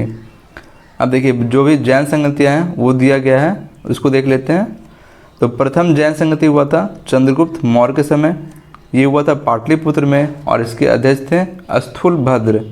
ठीक है। द्वितीय जैन संगति ये कब हुआ था? 512 ईस्वी में हुआ था और ये हुआ था वल्लभी में। द्वितीय हुआ था वल्लभी में और इसके अध्यक्ष थे देवर्षि क्षमाश्रमण। कौन थे? देवर्षि क्षमाश्रमण। अब फिर बौद्ध संगतियाँ हैं, 4 बौद्ध संगतियाँ हुई थी, ये देख लेते हैं। प्रथम बौद्ध संगति हुई थी 483 ईसा पूर्व अजातशत्रु के शासक में। ये हुआ था राजगृह में और इसके अध्यक्ष थे महाकश्यप। तो प्रथम के अध्यक्ष थे महाकश्यप, हुआ था राजगृह में और इस कौन से शासक के शासनकाल में? अजातशत्रु के शासनकाल में। द्वितीय हुआ था 383 ईसा पूर्व में कालाशोक के शासनकाल में। ये हुआ था वैशाली में और इसके अध्यक्ष थे सर्वकामिनी। द्वितीय के अध्यक्ष थे स्वर्गकामिनी। तृतीय बौद्ध संगति हुआ था 251 ईसा पूर्व। ये हुआ था अशोक के शासनकाल में। स्थान है पाटलिपुत्र और अध्यक्ष थे इसमें मोगलीपत्तु। तृतीय था 251 ईसा पूर्व अशोक के समय पाटलिपुत्र में और इसके अध्यक्ष थे मोगलीपुत्र। चतुर्थ बौद्ध संगति चतुर्थ हुआ था प्रथम सदी में कनिष्क के शासनकाल में। स्थान था कुंडलवन और अध्यक्ष थे इसके वसुमित्र। ठीक है, बढ़ते हैं अगले क्वेश्चन में।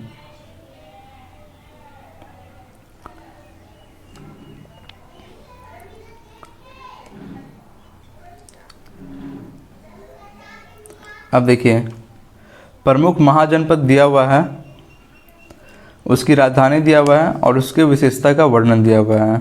ठीक है, चलिए इसको हम एक एक करके देखते हैं। चलिए पहला है मगध। मगध महाजनपद है, इसकी राजधानी कहाँ थी? ये थी राजगीर में। ठीक है, इसकी विशेषता थी राजगीर को गिरिव्रज के नाम से भी जाना जाता था। ये कहाँ भी? पटना गया बिहार में आता था। ठीक है, फिर है हमारा अंग महाजनपद। अंग की राजधानी क्या थी? चंपा थी। इसकी विशेषता को हम लोग छोड़ देते हैं, मेन इसका राजधानी है वो हम लोग को याद करना है। ठीक है, तो चलिए इसकी राजधानी को हम लोग पढ़ते जाते हैं एक एक करके। तो सबसे पहले था मगध। मगध की राजधानी राजगीर थी। अंग की राजधानी चंपा थी। काशी महाजनपद की राजधानी वाराणसी या बनारस थी। फिर है वज्जी की राजधानी थी वैशाली या मिथिला। फिर है कौशल की राजधानी श्रावस्ती थी। फिर कुरु की राजधानी इंद्रप्रस्थ थी। फिर है चेदी महाजनपद की राजधानी शक्तिमती थी। फिर है मल महाजनपद की राजधानी कुशीनगर एवं पावा थी। फिर है अस्मक की राजधानी थी पौदन या पोतन। फिर है वत्स महाजनपद की राजधानी थी कौशाम्बी। फिर है पांचाल की राजधानी थी अहिच्छत्र एवं काम्पिल्य। पांचाल की राजधानी थी अहिच्छत्र एवं काम्पिल्य। अगला है मत्स्य महाजनपद की राजधानी थी विराटनगर या जयपुर। अवंती की राजधानी थी उज्जैन एवं महिष्मती। अवंती की राजधानी थी उज्जैन एवं महिष्मती। अगला है ये गांधार महाजनपद। गांधार की राजधानी थी तक्षशिला एवं पुष्कलावती। क्या थी? तक्षशिला एवं पुष्कलावती। फिर है सूरसेन की राजधानी थी मथुरा थी। फिर है लास्ट हमारा कंबोज। ये 16 महाजनपद हो गए। कंबोज की राजधानी थी राजपुर। ठीक है, चलिए अब देखिए यहाँ से हमारा खत्म हुआ चौथा टॉपिक और फिर है हमारा मौर्यकाल। मौर्यकाल का यहाँ से शुरू हो रहा है। चलिए देखते हैं इसको। पहला क्वेश्चन है मौर्य साम्राज्य की स्थापना किसने किया था? तो ये किया था चंद्रगुप्त मौर्य ने। मौर्य समाज की स्थापना किया था चंद्रगुप्त मौर्य ने। अगला क्वेश्चन है मौर्य साम्राज्य में प्रचलित मुद्रा का नाम क्या था? तो वो था पर्ण। मौर्य साम्राज्य में प्रचलित मुद्रा का नाम पर्ण था। अगला क्वेश्चन है अशोक का उत्तराधिकारी कौन बना? तो वो बना कुणाल। अशोक का उत्तराधिकारी कौन था? कुणाल। मुद्रा राक्षस के लेखक ये थे विशाख दत्त। मुद्रा राक्षस के लेखक विशाख दत्त। वह व्यक्ति कौन है जिसका नाम देवान प्रियदर्शी भी था? तो ये थे अशोक। अशोक को ही देवनाम प्रियदर्शी भी कहते थे। अगला क्वेश्चन है चाणक्य किसका प्रधानमंत्री था? तो ये थे चंद्रगुप्त मौर्य का। फिर है कलिंग विजय के उपरांत अशोक महान ने किस धर्म को अंगीकार कर दिया था? तो वो था बौद्ध धर्म। तो कलिंग विजय के बाद अशोक ने बौद्ध धर्म को अपना लिया था। फिर है चंद्रगुप्त के शासन विस्तार में किसने मुख्य रूप से मदद किया था? तो वो क्या था? चाणक्य ने। फिर है सांची किस किला व मूर्ति किला का निरूपण करता है? तो वो है बौद्ध का। तो सांची का जो स्तूप है किस कला और मूर्ति कला का निरूपण करता है? तो वह है बौद्ध का।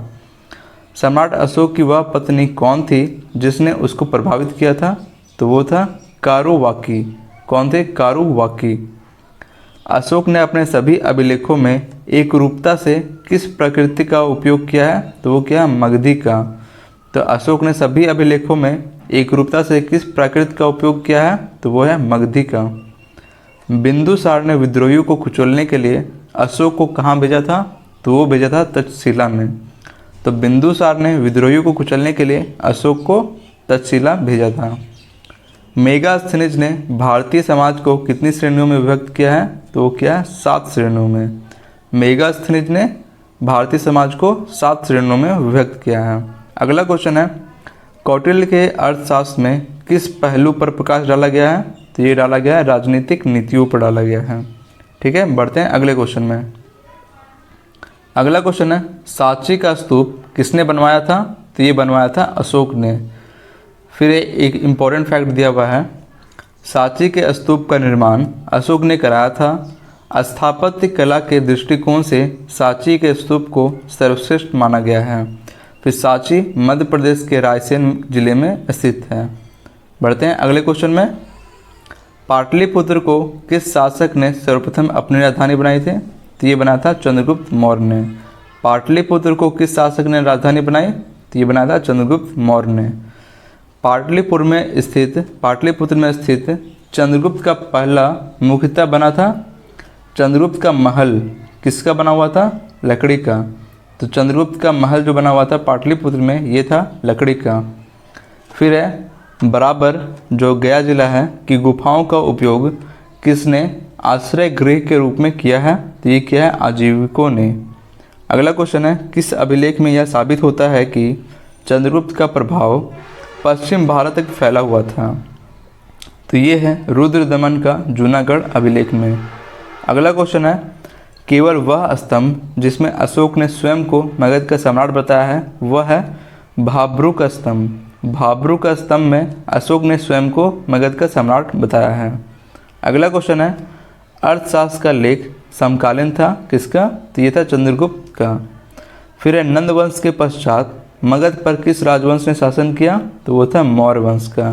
तो नंद वंश के बाद कौन आया था? मौर्य वंश आया था। फिर है मौर्य काल में शिक्षा का सर्वाधिक प्रसिद्ध केंद्र कौन था? तो वो था तक्षशिला। तो मौर्य काल में शिक्षा का सर्वाधिक प्रसिद्ध केंद्र तक्षशिला था। मेगास्थनीज की पुस्तक का नाम इंडिका है। मेगास्थनीज की पुस्तक का नाम इंडिका।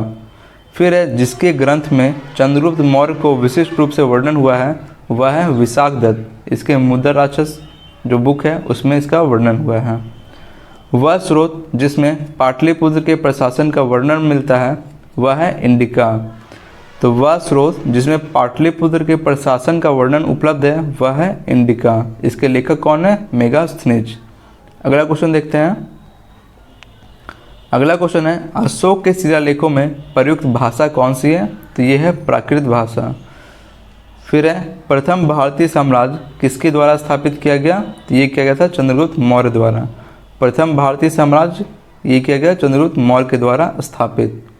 फिर चाणक्य अपने बचपन में किस नाम से जाने जाते थे? तो वो जाने जाते थे विष्णुगुप्त के नाम से। तो चाणक्य के बचपन का नाम विष्णुगुप्त। फिर राज के साप्तांग सिद्धांत के अनुसार राज का 7वां अंग कौन सा था? तो वो था मित्र। फिर किसके शासनकाल में डिमेकस भारत आया था? तो वो था बिंदुसार। तो किसके शासनकाल में डिमेकस भारत आया था? तो वो था बिंदुसार के शासनकाल में। किसे प्राचीन नगर के अवशेष कुम्हरार स्थल से प्राप्त हुए हैं? तो ये कुम्हरार जो कुम्हरार भी कहते हैं, ये हुआ है पाटलिपुत्र के। फिर है कुलंदी बाग प्राचीन स्थान जो है कहाँ था? तो ये था पाटलिपुत्र में। कुलंदी बाग कहाँ स्थित था? पाटलिपुत्र में। फिर है किसने सहिष्णुता, उदारता और करुणा के त्रिविधि आधार पर राजधर्म की स्थापना किया था? तो ये था अशोक ने किया था। फिर अशोक ने बौद्ध होते हुए भी हिंदू धर्म में आस्था नहीं छोड़ी। इसका प्रमाण है कि उसे देवनाम प्रेय की उपाधि मिली थी।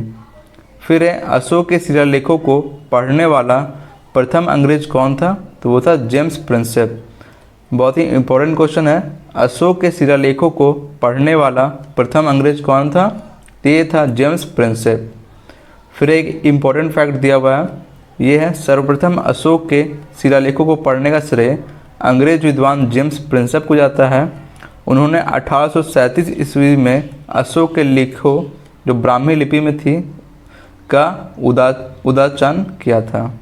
फिर अगला क्वेश्चन हमारा, केवल वह स्तंभ जिसमें अशोक ने स्वयं को मगध का सम्राट बताया है वो कौन सा स्तंभ था? तो वो था भाब्रू का स्तंभ। भाब्रू का स्तंभ में स्वयं को सम्राट बताया है। मौर्य काल में शिक्षा का सर्वाधिक प्रसिद्ध केंद्र तक्षशिला थी। अंतिम मौर्य सम्राट कौन बना? वो था बृहद्रथ। अंतिम मौर्य सम्राट बृहद्रथ था। उत्तराखंड में अशोक का एक शिलालेख स्थित है, वो है कालसी में। तो उत्तराखंड में अशोक का एक शिलालेख है कालसी में। सांची का स्तूप किसने बनवाया? ये बनवाया था अशोक ने। फिर अगला क्वेश्चन, प्राचीन भारत का वह प्रसिद्ध शासक जिसने अपने जीवन के अंतिम दिनों में जैन धर्म को अपनाया वो था चंद्रगुप्त मौर्य। तो चंद्रगुप्त मौर्य ने अंतिम दिनों में जैन धर्म को अपनाया और अशोक ने अपने अंतिम दिनों में बौद्ध धर्म को अपनाया था। अगला क्वेश्चन है, कलिंग युद्ध की विजय तथा क्षत्रियों का वर्णन अशोक के किस शिलालेख में है? तो ये है 13वें शिलालेख में। कलिंग युद्ध की विजय और क्षत्रियों का वर्णन अशोक के 13वें शिलालेख में है। बढ़ते हैं अगले क्वेश्चन में। प्रसिद्ध यूनानी राजदूत मेगास्थनीज भारत में किसके दरबार में आया था? तो मेगास्थनीज आया था चंद्रगुप्त मौर्य के दरबार में। अगला क्वेश्चन है, चंद्रगुप्त मौर्य ने सेल्यूकस को कब पराजित किया? तो ये किया था 305 ईसा पूर्व में। चंद्रगुप्त मौर्य ने सेल्यूकस को कब पराजित किया? 305 ईसा पूर्व में। अगला क्वेश्चन है, भारतीय लिखने की कला नहीं जानते थे, यह किसकी उक्ति है? तो ये किसने कहा था? मेगास्थनीज ने कहा था। अगला क्वेश्चन है, मौर्य काल में गुप्तचरों को क्या कहते थे? तो उन्हें गुढ़ पुरुष कहते थे। तो मौर्य काल में गुप्तचरों को गुढ़ पुरुष कहते थे। अगला क्वेश्चन है, अशोक का समकालीन तुर्मय कहाँ का राजा था? जो तुर्मय है वो था मिस्र का राजा था। अशोक के समकालीन तुर्मय कहाँ का राजा था? तो ये था मिस्र का। किस ग्रंथ में शूद्रों के लिए आर्य शब्द का प्रयोग हुआ है? तो ये हुआ है अर्थशास्त्र में।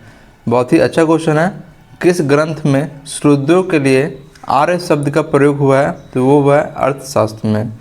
फिर अगला, कौटिल्य द्वारा रचित अर्थशास्त्र कितने अधिकरणों में विभाजित है? तो ये है 15 अधिकरणों में विभाजित है। अगला क्वेश्चन है, अशोक ने 261 ईसा पूर्व में कलिंग को जीतने के बाद क्या किया?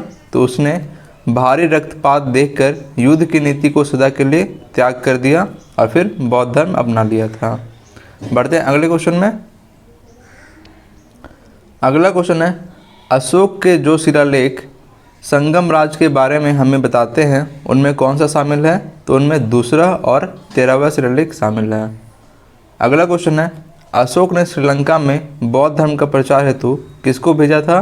तो भेजा था महेंद्र और संघमित्रा। किसको भेजा? महेंद्र और संघमित्रा को भेजा था। अशोक के मनसेहरा जो अभी का पाकिस्तान है एवं शहबाजगढ़ी जो भी पाकिस्तान में है से प्राप्त वृहद शिलालेखों में किस भाषा का प्रयोग किया गया है? तो वो किया गया है खरोष्टी भाषा का प्रयोग किया गया है। ठीक है। अगला क्वेश्चन है, श्रीनगर की स्थापना किस मौर्य शासक ने किया था? तो ये किया था अशोक ने। तो श्रीनगर की स्थापना किस मौर्य शासक ने किया? वो किया अशोक ने। अगला क्वेश्चन है, किस अभिलेख में चंद्रगुप्त मौर्य और अशोक दोनों का उल्लेख किया गया है?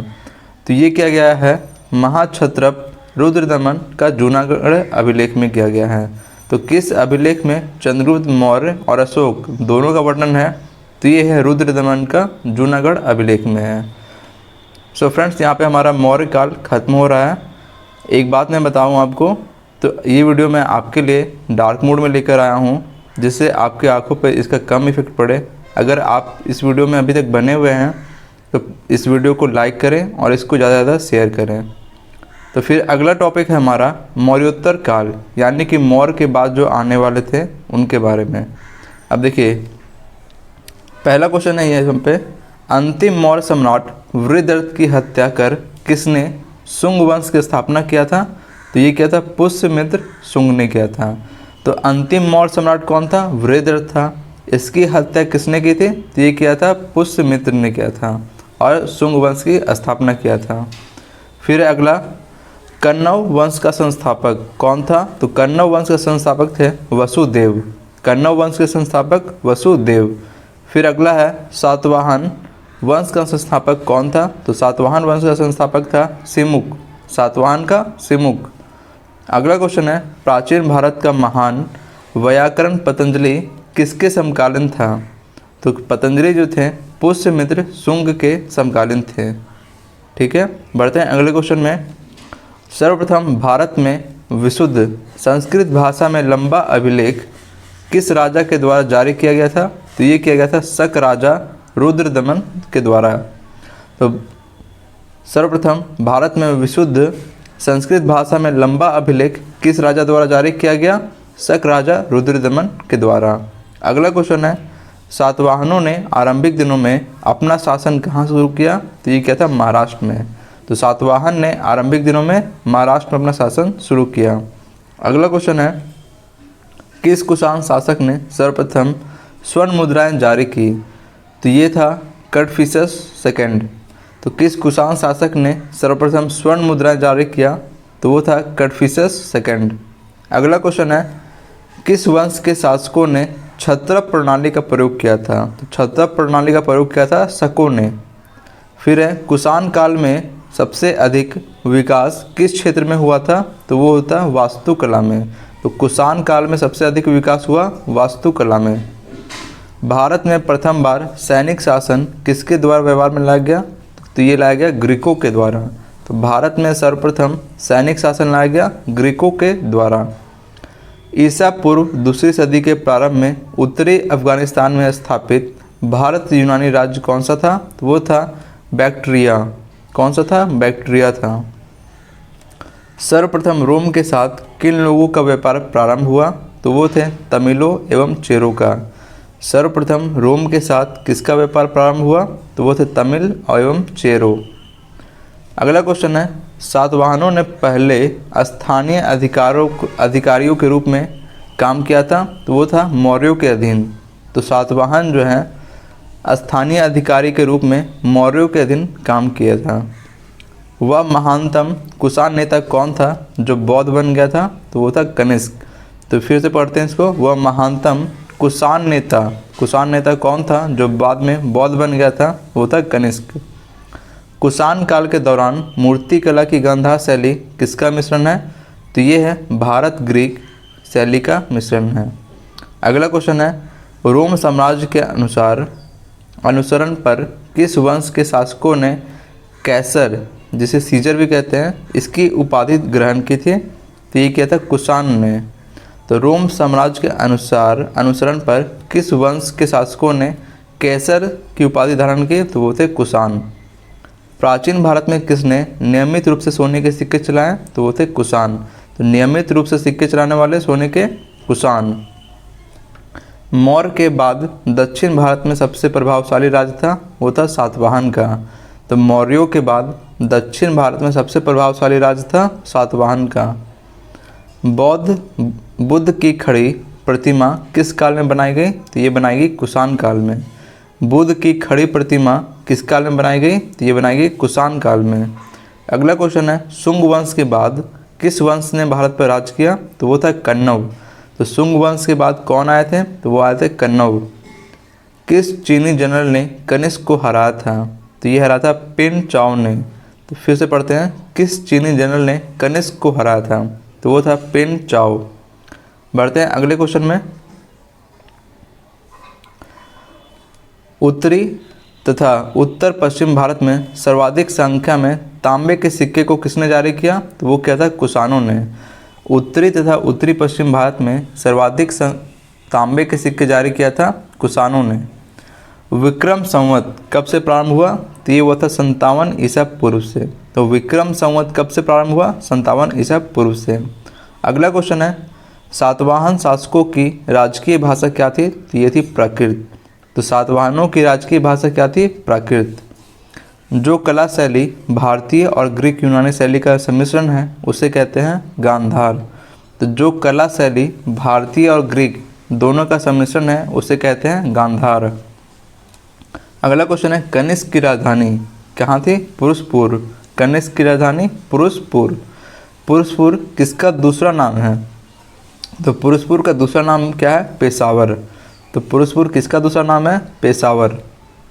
अगला क्वेश्चन है, चरक किसके राज चिकित्सक थे? तो चरक जो है वो कनिष्क के दरबार में थे। तो चरक किसके राज चिकित्सक थे? कनिष्क के।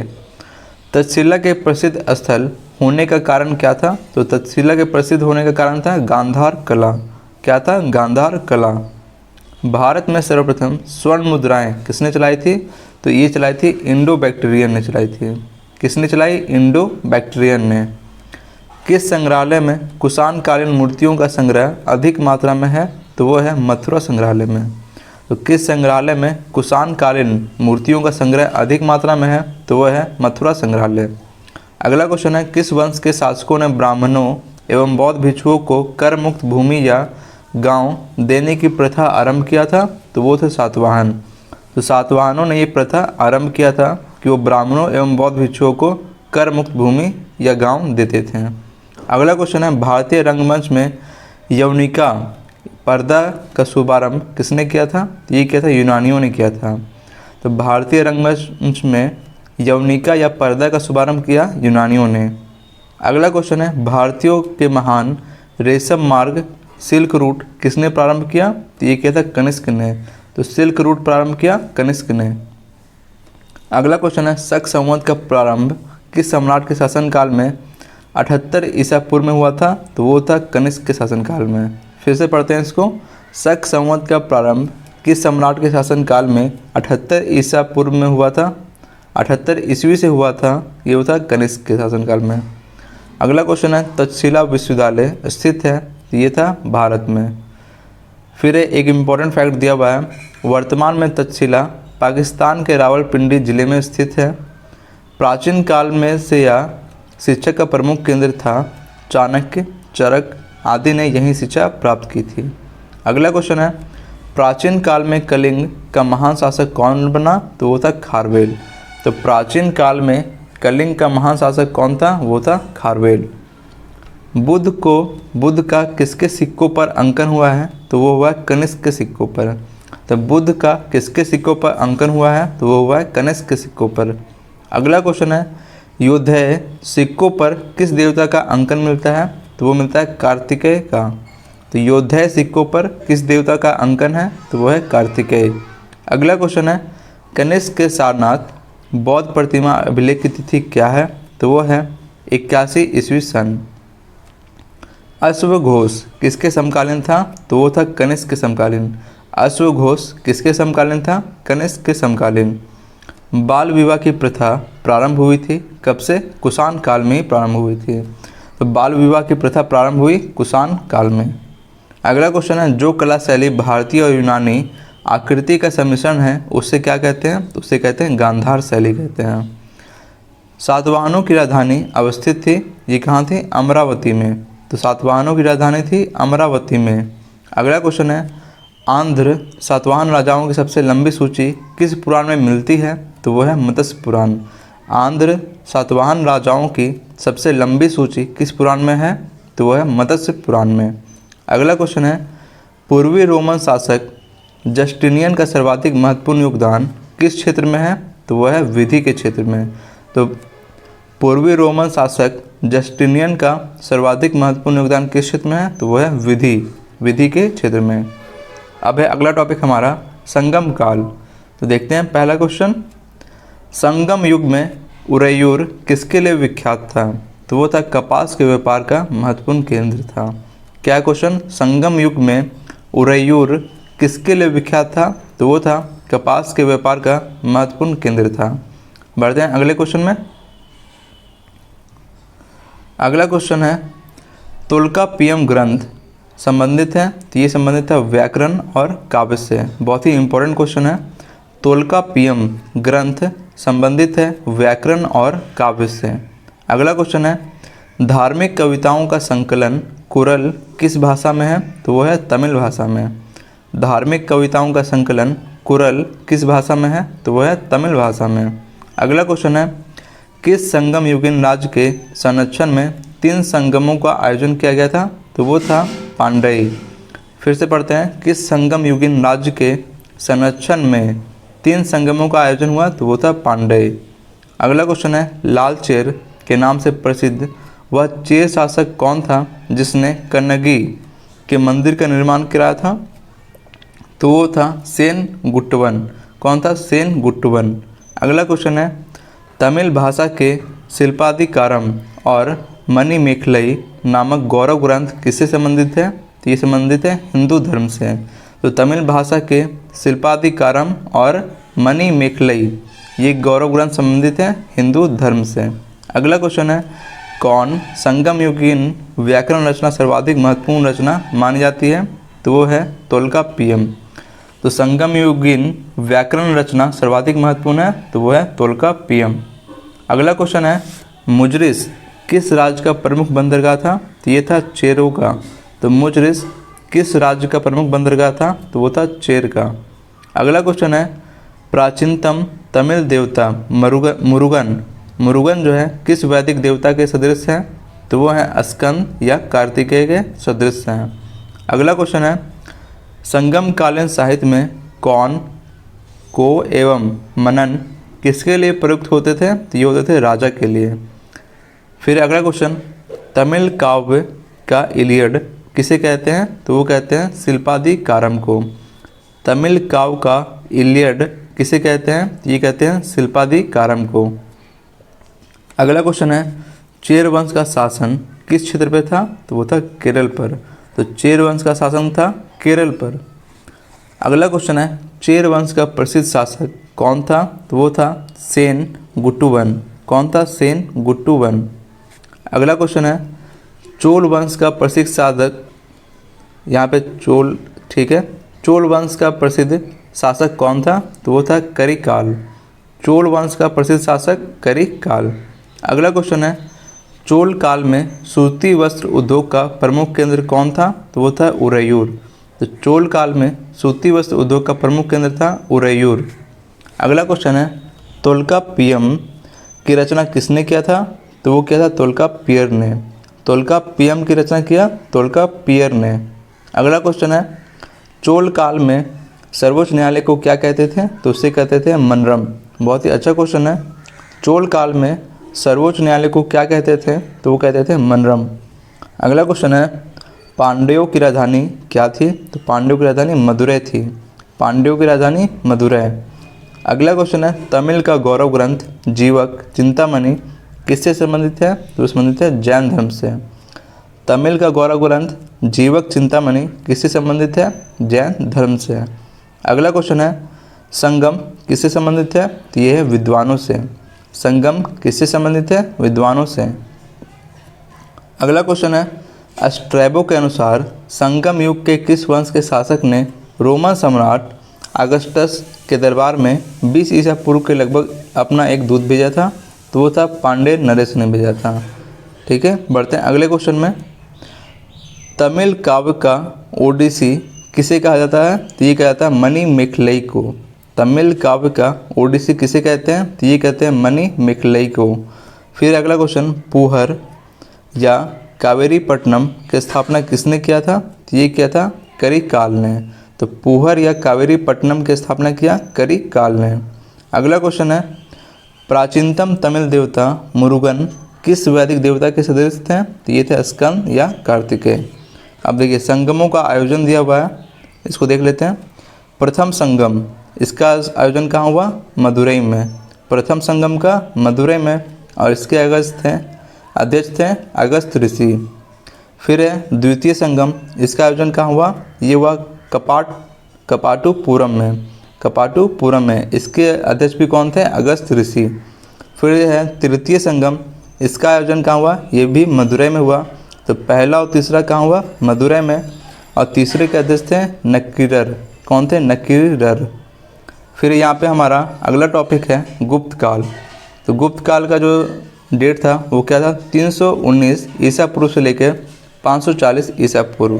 तो देखते हैं इसका पहला क्वेश्चन, एग्ज़ाम के लिए बहुत ही इम्पोर्टेंट ये टॉपिक है। देखिए पढ़ते हैं, गुप्त वंश का संस्थापक कौन था? तो वो था श्रीगुप्त। गुप्त वंश के संस्थापक श्रीगुप्त। गुप्त किसके सामंत थे? तो गुप्त जो हैं कुषाणों के सामंत हैं। तो गुप्त किसके सामंत थे? तो वो कुषाणों के सामंत थे। अगला क्वेश्चन देखते हैं।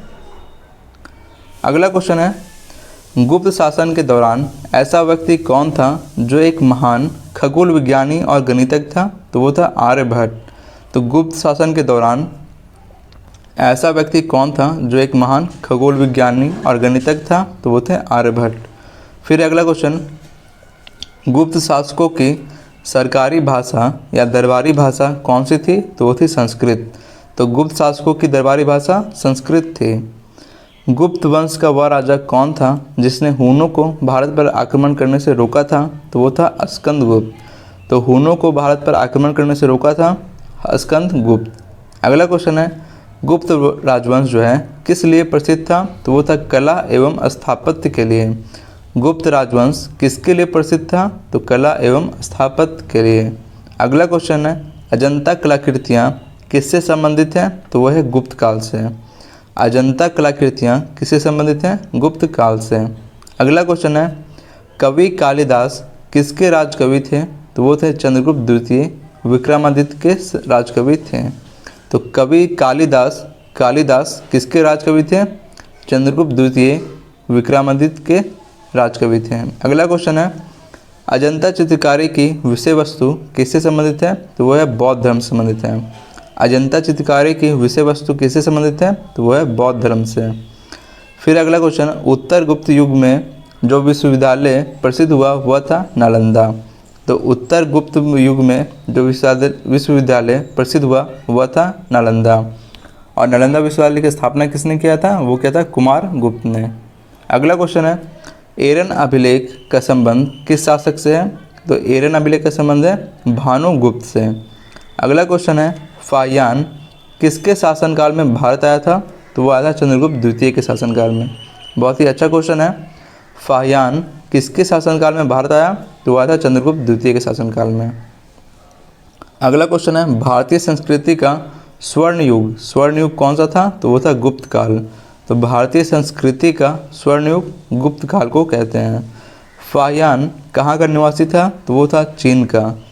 फिर है, सेतु बंध का रचनाकार प्रवरसेन द्वितीय किस वंश का शासक था? तो वो था वकाटक वंश का शासक था। किस गुप्तकालीन शासक को कविराज कहा गया है? तो कविराज कहा गया है समुद्रगुप्त को। बहुत ही इंपॉर्टेंट क्वेश्चन है, कविराज किसे कहा गया है? कहा गया है समुद्रगुप्त को। अगला क्वेश्चन है, स्कंदगुप्त को किस स्तंभ लेख में सक्रोपम कहा गया है? तो वो है कहोम स्तंभ लेख में। तो कहोम स्तंभ लेख में स्कंदगुप्त को सक्रोपम कहा गया है। अगला क्वेश्चन है, फाहियान और हेनसाग ने किन राज्यों को देखा? तो वो देखा था चंद्रगुप्त विक्रमादित्य एवं हर्षवर्धन। तो फाहियान जो है चंद्रगुप्त विक्रमादित्य के आया था और हेनसांग जो आया था वो हर्षवर्धन के दरबार में आया था। अगला क्वेश्चन है, धन्वंतरी कौन थे? तो धन्वंतरी जो है चंद्रगुप्त विक्रमादित्य के राज दरबार में नवरत्न में से एक जो कि प्रसिद्ध चिकित्सक थे। ठीक है। अगला क्वेश्चन है, गुप्तकालीन शासन प्रणाली किस प्रकार की थी? तो ये थी राजतंत्रात्मक। तो गुप्तकालीन शासन प्रणाली किस प्रकार की थी? तो वो थी राजतंत्रात्मक। अगला क्वेश्चन है, गुप्त स्थापत्य कला का सर्वोत्कृष्ट मंदिर कौन सा है? तो सबसे प्रसिद्ध मंदिर कौन सा है? देवगढ़ का दशावतार मंदिर। कौन सा है? देवगढ़ का दशावतार मंदिर। अगला क्वेश्चन है, अजंता की गुफाओं में किन गुफाओं का निर्माण गुप्त काल में हुआ है? तो वो है 16, 17 एवं 19। तो अजंता की गुफाओं में किन गुफाओं का निर्माण गुप्त काल में हुआ है? तो वह है 16, 17 और 19। अगला क्वेश्चन है, अमरकोश के लेखक अमर सिंह किस शासक के दरबार से जुड़े हुए थे? तो वो थे चंद्रगुप्त द्वितीय के दरबार से। तो अमरकोश के लेखक अमर सिंह जो है किस शासक के दरबार में से जुड़े हुए हैं? तो वह है चंद्रगुप्त द्वितीय। अगला क्वेश्चन है, गुप्त संवत 319 से 320 का प्रारंभ करने का श्रेय किसे दिया जाता है? तो वो दिया जाता है चंद्रगुप्त प्रथम को। तो गुप्त संवत का प्रारंभ करने का श्रेय जाता है चंद्रगुप्त प्रथम को। अगला क्वेश्चन है, चंद्रगुप्त प्रथम ने गुप्त संवत का प्रारंभ किस उपलक्ष्य में किया था? तो वो क्या था? अपने राजारोहण के स्मारक के रूप में किया था। अगला क्वेश्चन है, नगरों का क्रमिक पतन किस काल की एक महत्वपूर्ण विशेषता थी? तो वो थी गुप्त काल की। तो नगरों का क्रमिक पतन यानी जिसे हम बंदरगाह कहते हैं, किस काल की एक महत्वपूर्ण विशेषता थी? तो वो थी गुप्त काल की। अगला क्वेश्चन है, किस वंश के शासकों ने मंदिरों एवं ब्राह्मणों को सबसे अधिक ग्राम जो है अनुदान या दान में दिया था? तो वो थे गुप्त वंश। अगला क्वेश्चन है, दिल्ली के मेहरौली के कुवत उल इस्लाम मस्जिद के प्रांगण में स्थित प्रसिद्ध लौह स्तंभ किसकी स्मृति है? तो वह चंद्रगुप्त की स्मृति है। फिर कालिदास द्वारा रचित मालविका अग्निमित्र जो है नाटक का नायक कौन था? तो वो था अग्निमित्र।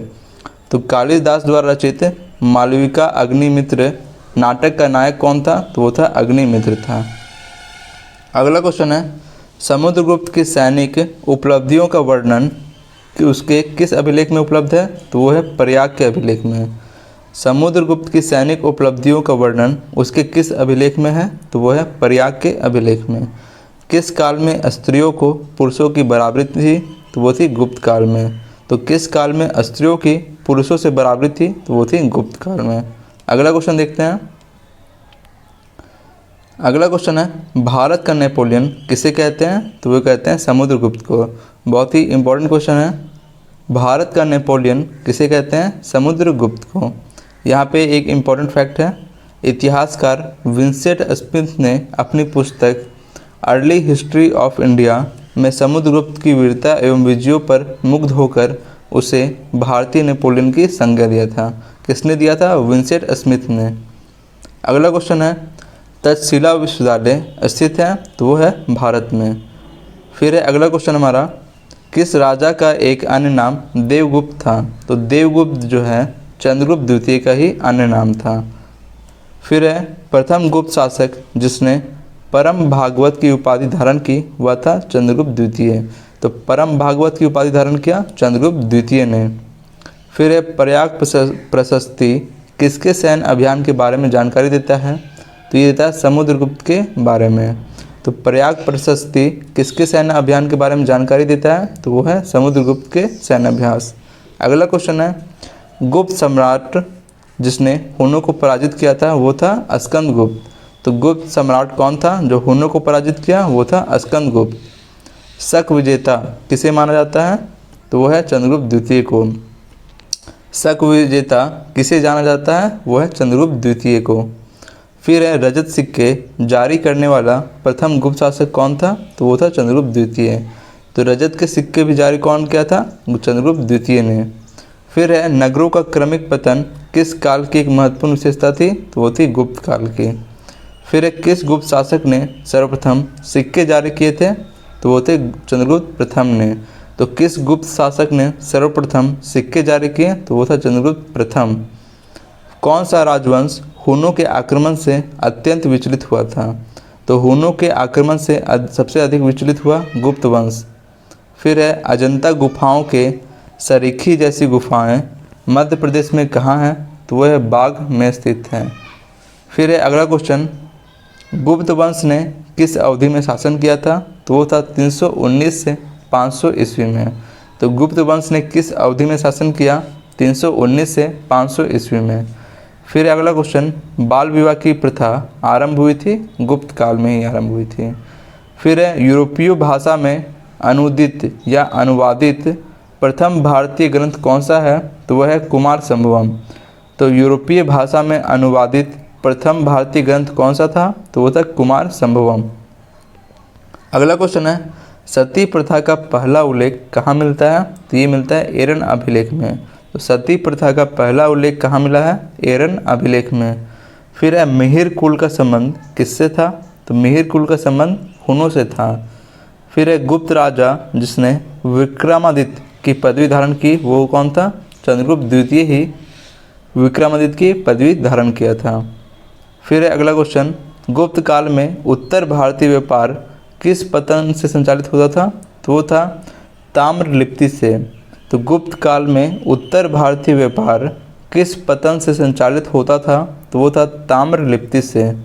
अगला क्वेश्चन है, गुप्त शासकों द्वारा जारी किए गए चांदी के सिक्के क्या कहलाते हैं? तो गुप्त शासक द्वारा जारी किए गए चांदी के सिक्कों को रूपक कहते हैं। क्या कहते हैं? रूपक। अगला क्वेश्चन है, किस गुप्त शासक को नालंदा विश्वविद्यालय का संस्थापक मानते हैं? तो वह है कुमारगुप्त प्रथम को। फिर है,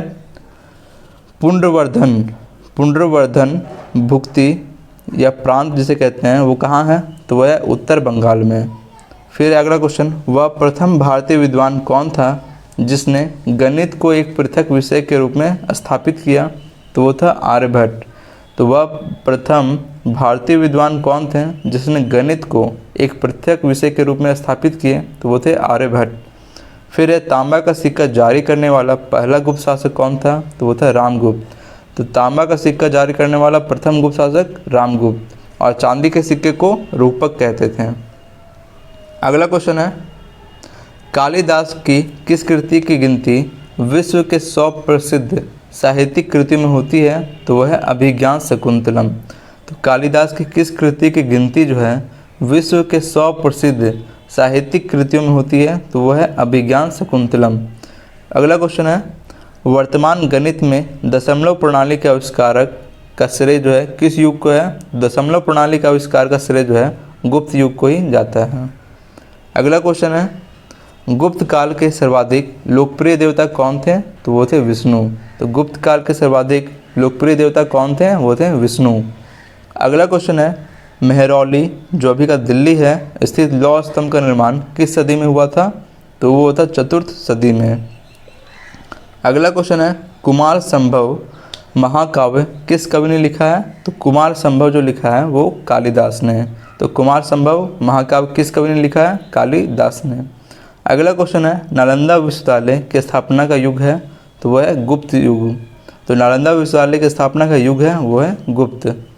तो गुप्त युग में भू राजस्व की दर क्या थी? बहुत ही इंपॉर्टेंट क्वेश्चन है।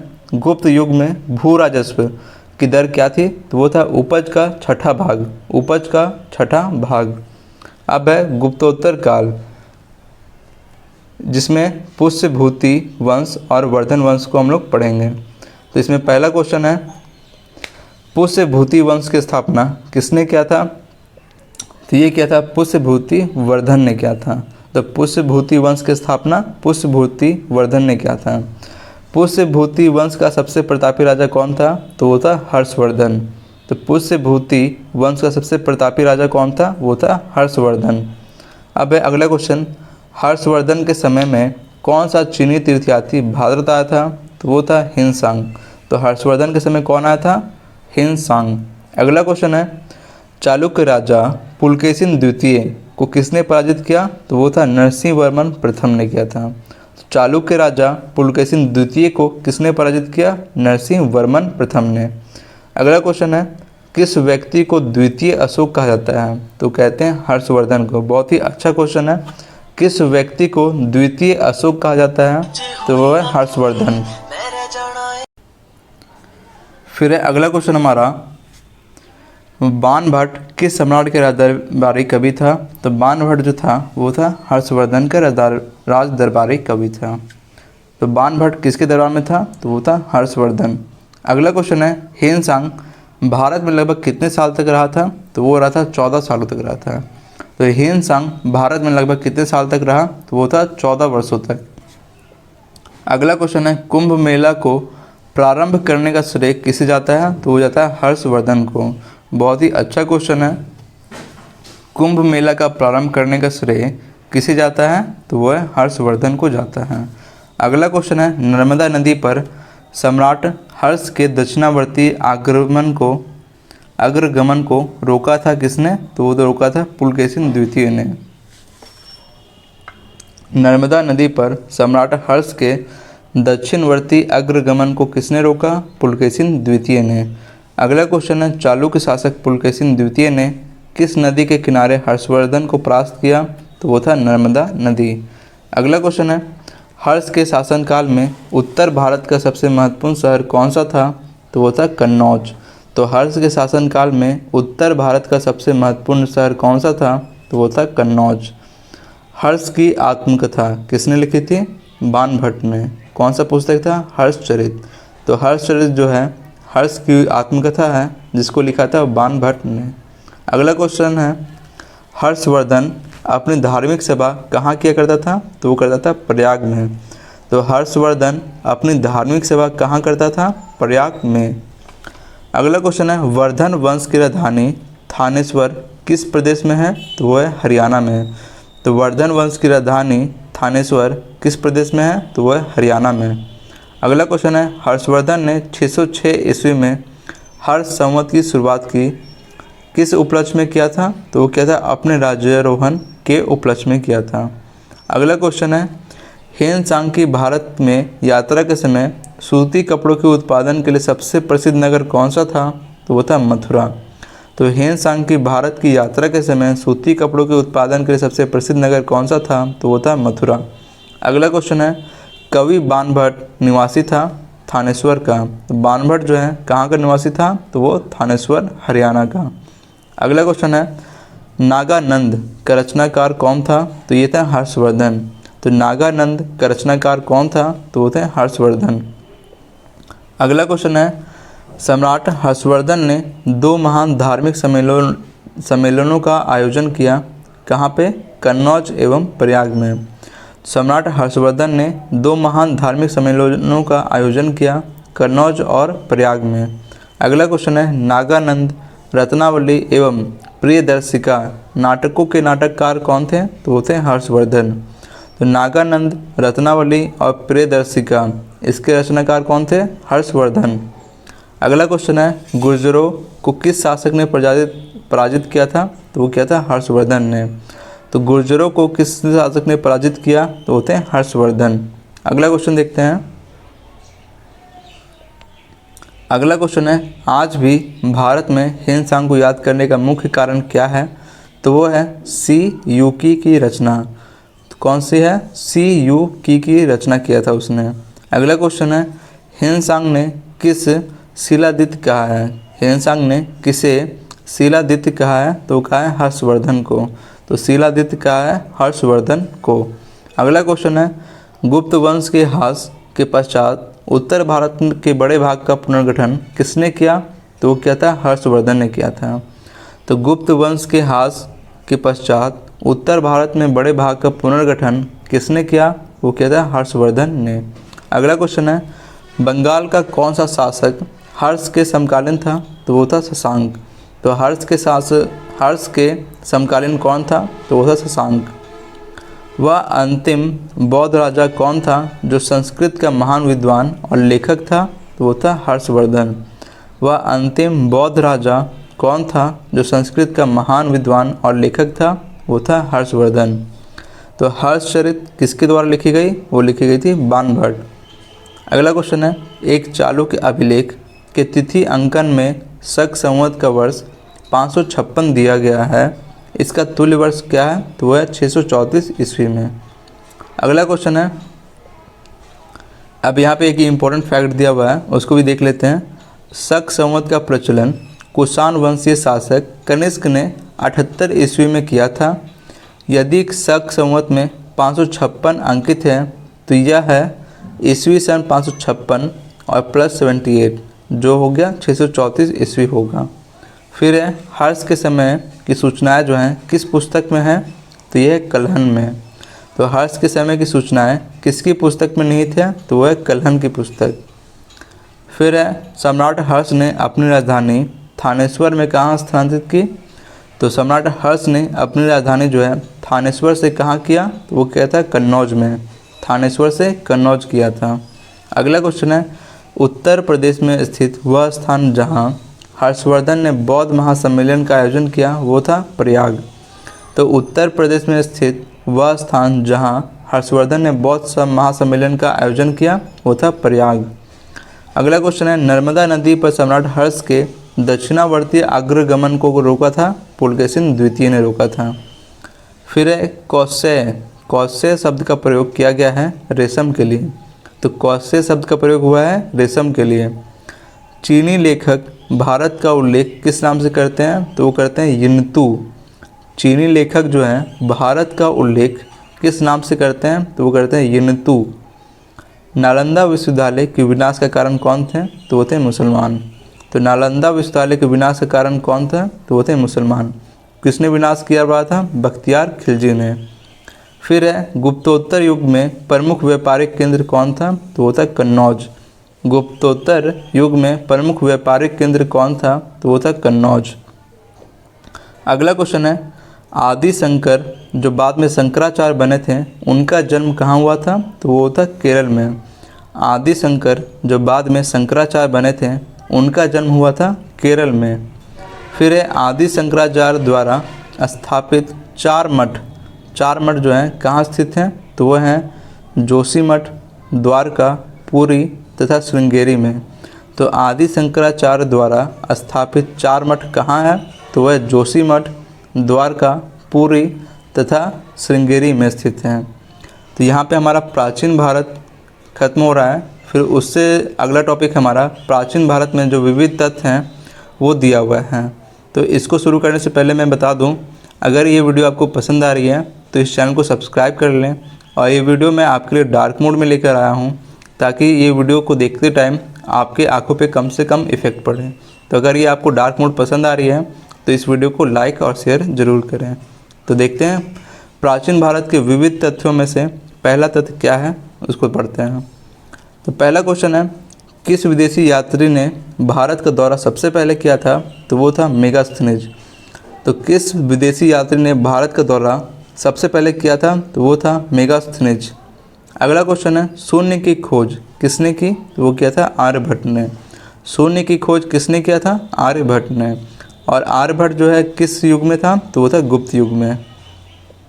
अगला क्वेश्चन है महापाषाण संस्कृति 1500 ईसा पूर्व से 1000 ईसा पूर्व हमें दक्षिण भारत के उस ऐतिहासिक युग से परिचित कराती है जब महापाषाण काल में उपयोग में लाए जाते थे। तो वो लाए जाते हैं बड़े पत्थरों से घिरी हुई समाधियाँ या कब्र। फिर है अगला क्वेश्चन किस पुस्तक का 15 भारतीय और 40 विदेशी भाषाओं में अनुवाद किया जा चुका है? तो वो है पंचतंत्र।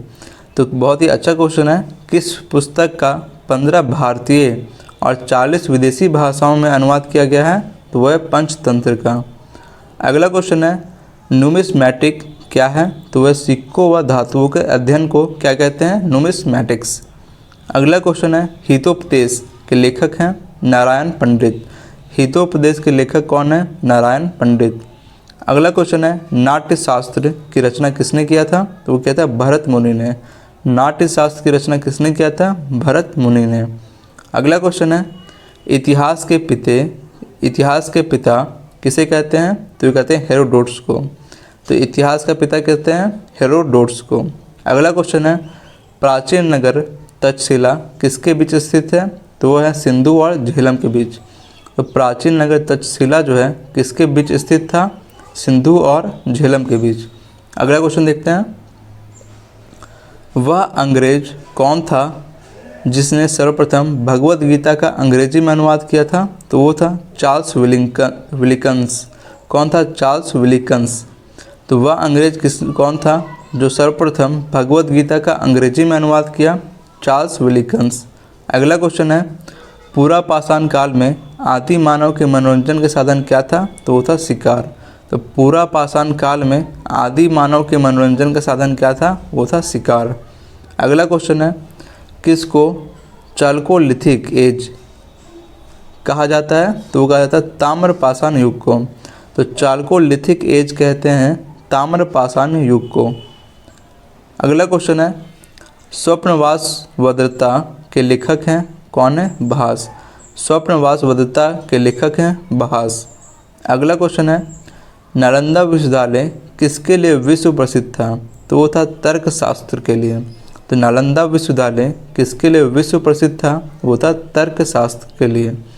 उस स्रोत का नाम बताएं जो प्राचीन भारत के व्यापारिक मार्गों पर मौन है।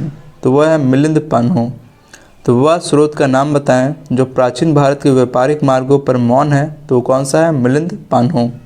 अगला क्वेश्चन है आधुनिक मानव के हाल का पूर्वज कौन है? तो वह क्रो मैग्नन मनुष्य। कौन है? क्रो मैग्नन मनुष्य। ईसा की प्रारंभिक सदियों में भारत तथा रोम के बीच घनिष्ठ व्यापारिक संबंधों की सूचना किस पुरास्थल की खुदाई से प्राप्त होती है? तो वह है अरिकमेडु।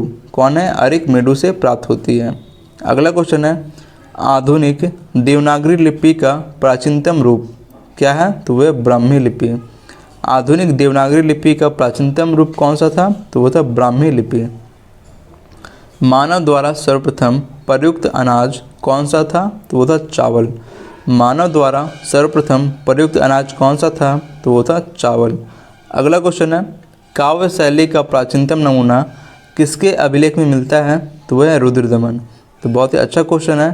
काव्य शैली का प्राचीनतम नमूना किसके अभिलेख में मिलता है? तो वह है रुद्रदमन के अभिलेख में। कौन सा बंदरगाह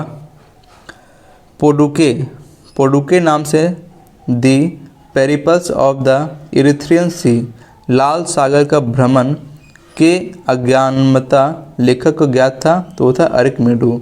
कौन था? अरिकमेडु। अगला क्वेश्चन देखते हैं ताम्रपाषाण काल में महाराष्ट्र के लोग मृतकों के घर में फर्श के नीचे किस तरह रखकर दफनाते थे? तो वो था उत्तर से दक्षिण की ओर। ताम्रपाषाण काल में महाराष्ट्र के लोग मृतकों के घर के फर्श के नीचे किस तरह रखकर दफनाते थे? तो उत्तर से दक्षिण की ओर रखकर दफनाते थे। अगला क्वेश्चन है भीमबेटका किसके लिए प्रसिद्ध है? तो वह गुफाओं के शैलचित्र के लिए। तो भीमबेटका किसके लिए प्रसिद्ध है? गुफाओं के शैलचित्र के लिए। अगला क्वेश्चन है प्राचीन भारत में कौन सी लिपि दाएं से बाएं लिखी जाती थी? तो बहुत ही इंपॉर्टेंट क्वेश्चन है, बहुत ज़्यादा रिपीट होता है एग्जाम में। फिर से पढ़ते हैं प्राचीन भारत में कौन सी लिपि दाएं से बाएं लिखी जाती थी? तो वो थी खरोष्ठी लिपि। दाएं से बाएं खरोष्ठी लिपि लिखी जाती थी। अगला क्वेश्चन है मालती माधव के लेखक थे? वो थे भवभूति। मालती माधव के लेखक थे भवभूति। अगला क्वेश्चन है मुद्रा राक्षस नामक पुस्तक के लेखक कौन थे? तो वो थे विशाख दत्त। मुद्रा राक्षस के लेखक विशाख दत्त। किस वंश के राजाओं ने खजुराहो स्थित मंदिरों का निर्माण करवाया था? तो वो था चंदेल वंश।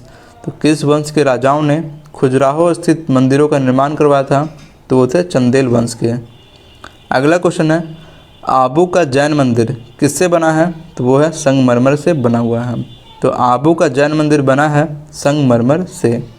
एलिफेंटा की गुफाएं मुख्यतः किस धर्म के मतावलंबियों के उपयोग के लिए काटकर बनाई गई थी? तो ये बनाया गया था शैव धर्म के लिए। तो एलिफेंटा की गुफाएं किस धर्म के लिए बनाया गया है? शैव धर्म के लिए। एलिफेंटा के प्रसिद्ध शैल को काटकर बनाए गए मंदिरों का श्रेय किसको जाता है? तो जाता है राष्ट्रकूटों को जाता है। तो एलिफेंटा के प्रसिद्ध शैल को काटकर बनाए गए मंदिरों का श्रेय जाता है राष्ट्रकूटों को जाता है। अजंता और एलोरा की गुफाएं किस नगर में स्थित हैं? तो वह है औरंगाबाद में। अजंता और एलोरा की गुफाएं किस नगर में स्थित हैं? औरंगाबाद में। फिर अगला क्वेश्चन कोणार्क का सूर्य मंदिर किसने बनवाया था? तो ये बनवाया था नरसिंह देव वर्मन ने। बहुत ही इंपॉर्टेंट क्वेश्चन है। कोणार्क का सूर्य मंदिर किसने बनवाया था? नरसिंह देव वर्मन ने बनाया था। फिर किस मंदिर को काला पैगोडा के नाम से जानते हैं? तो वह कोणार्क का सूर्य मंदिर। तो कोणार्क के सूर्य मंदिर को किसने बनवाया? नरसिंह देव वर्मन ने। और काला पैगोडा के नाम से जाना जाता है कोणार्क के सूर्य मंदिर को। सो यहाँ पे हमारा प्राचीन भारत खत्म होता है। फिर अगले टॉपिक में हम पढ़ेंगे मध्यकालीन भारत। अगर ये वीडियो आपको पसंद आ रही है तो इस चैनल को सब्सक्राइब करें और इस वीडियो को लाइक करें।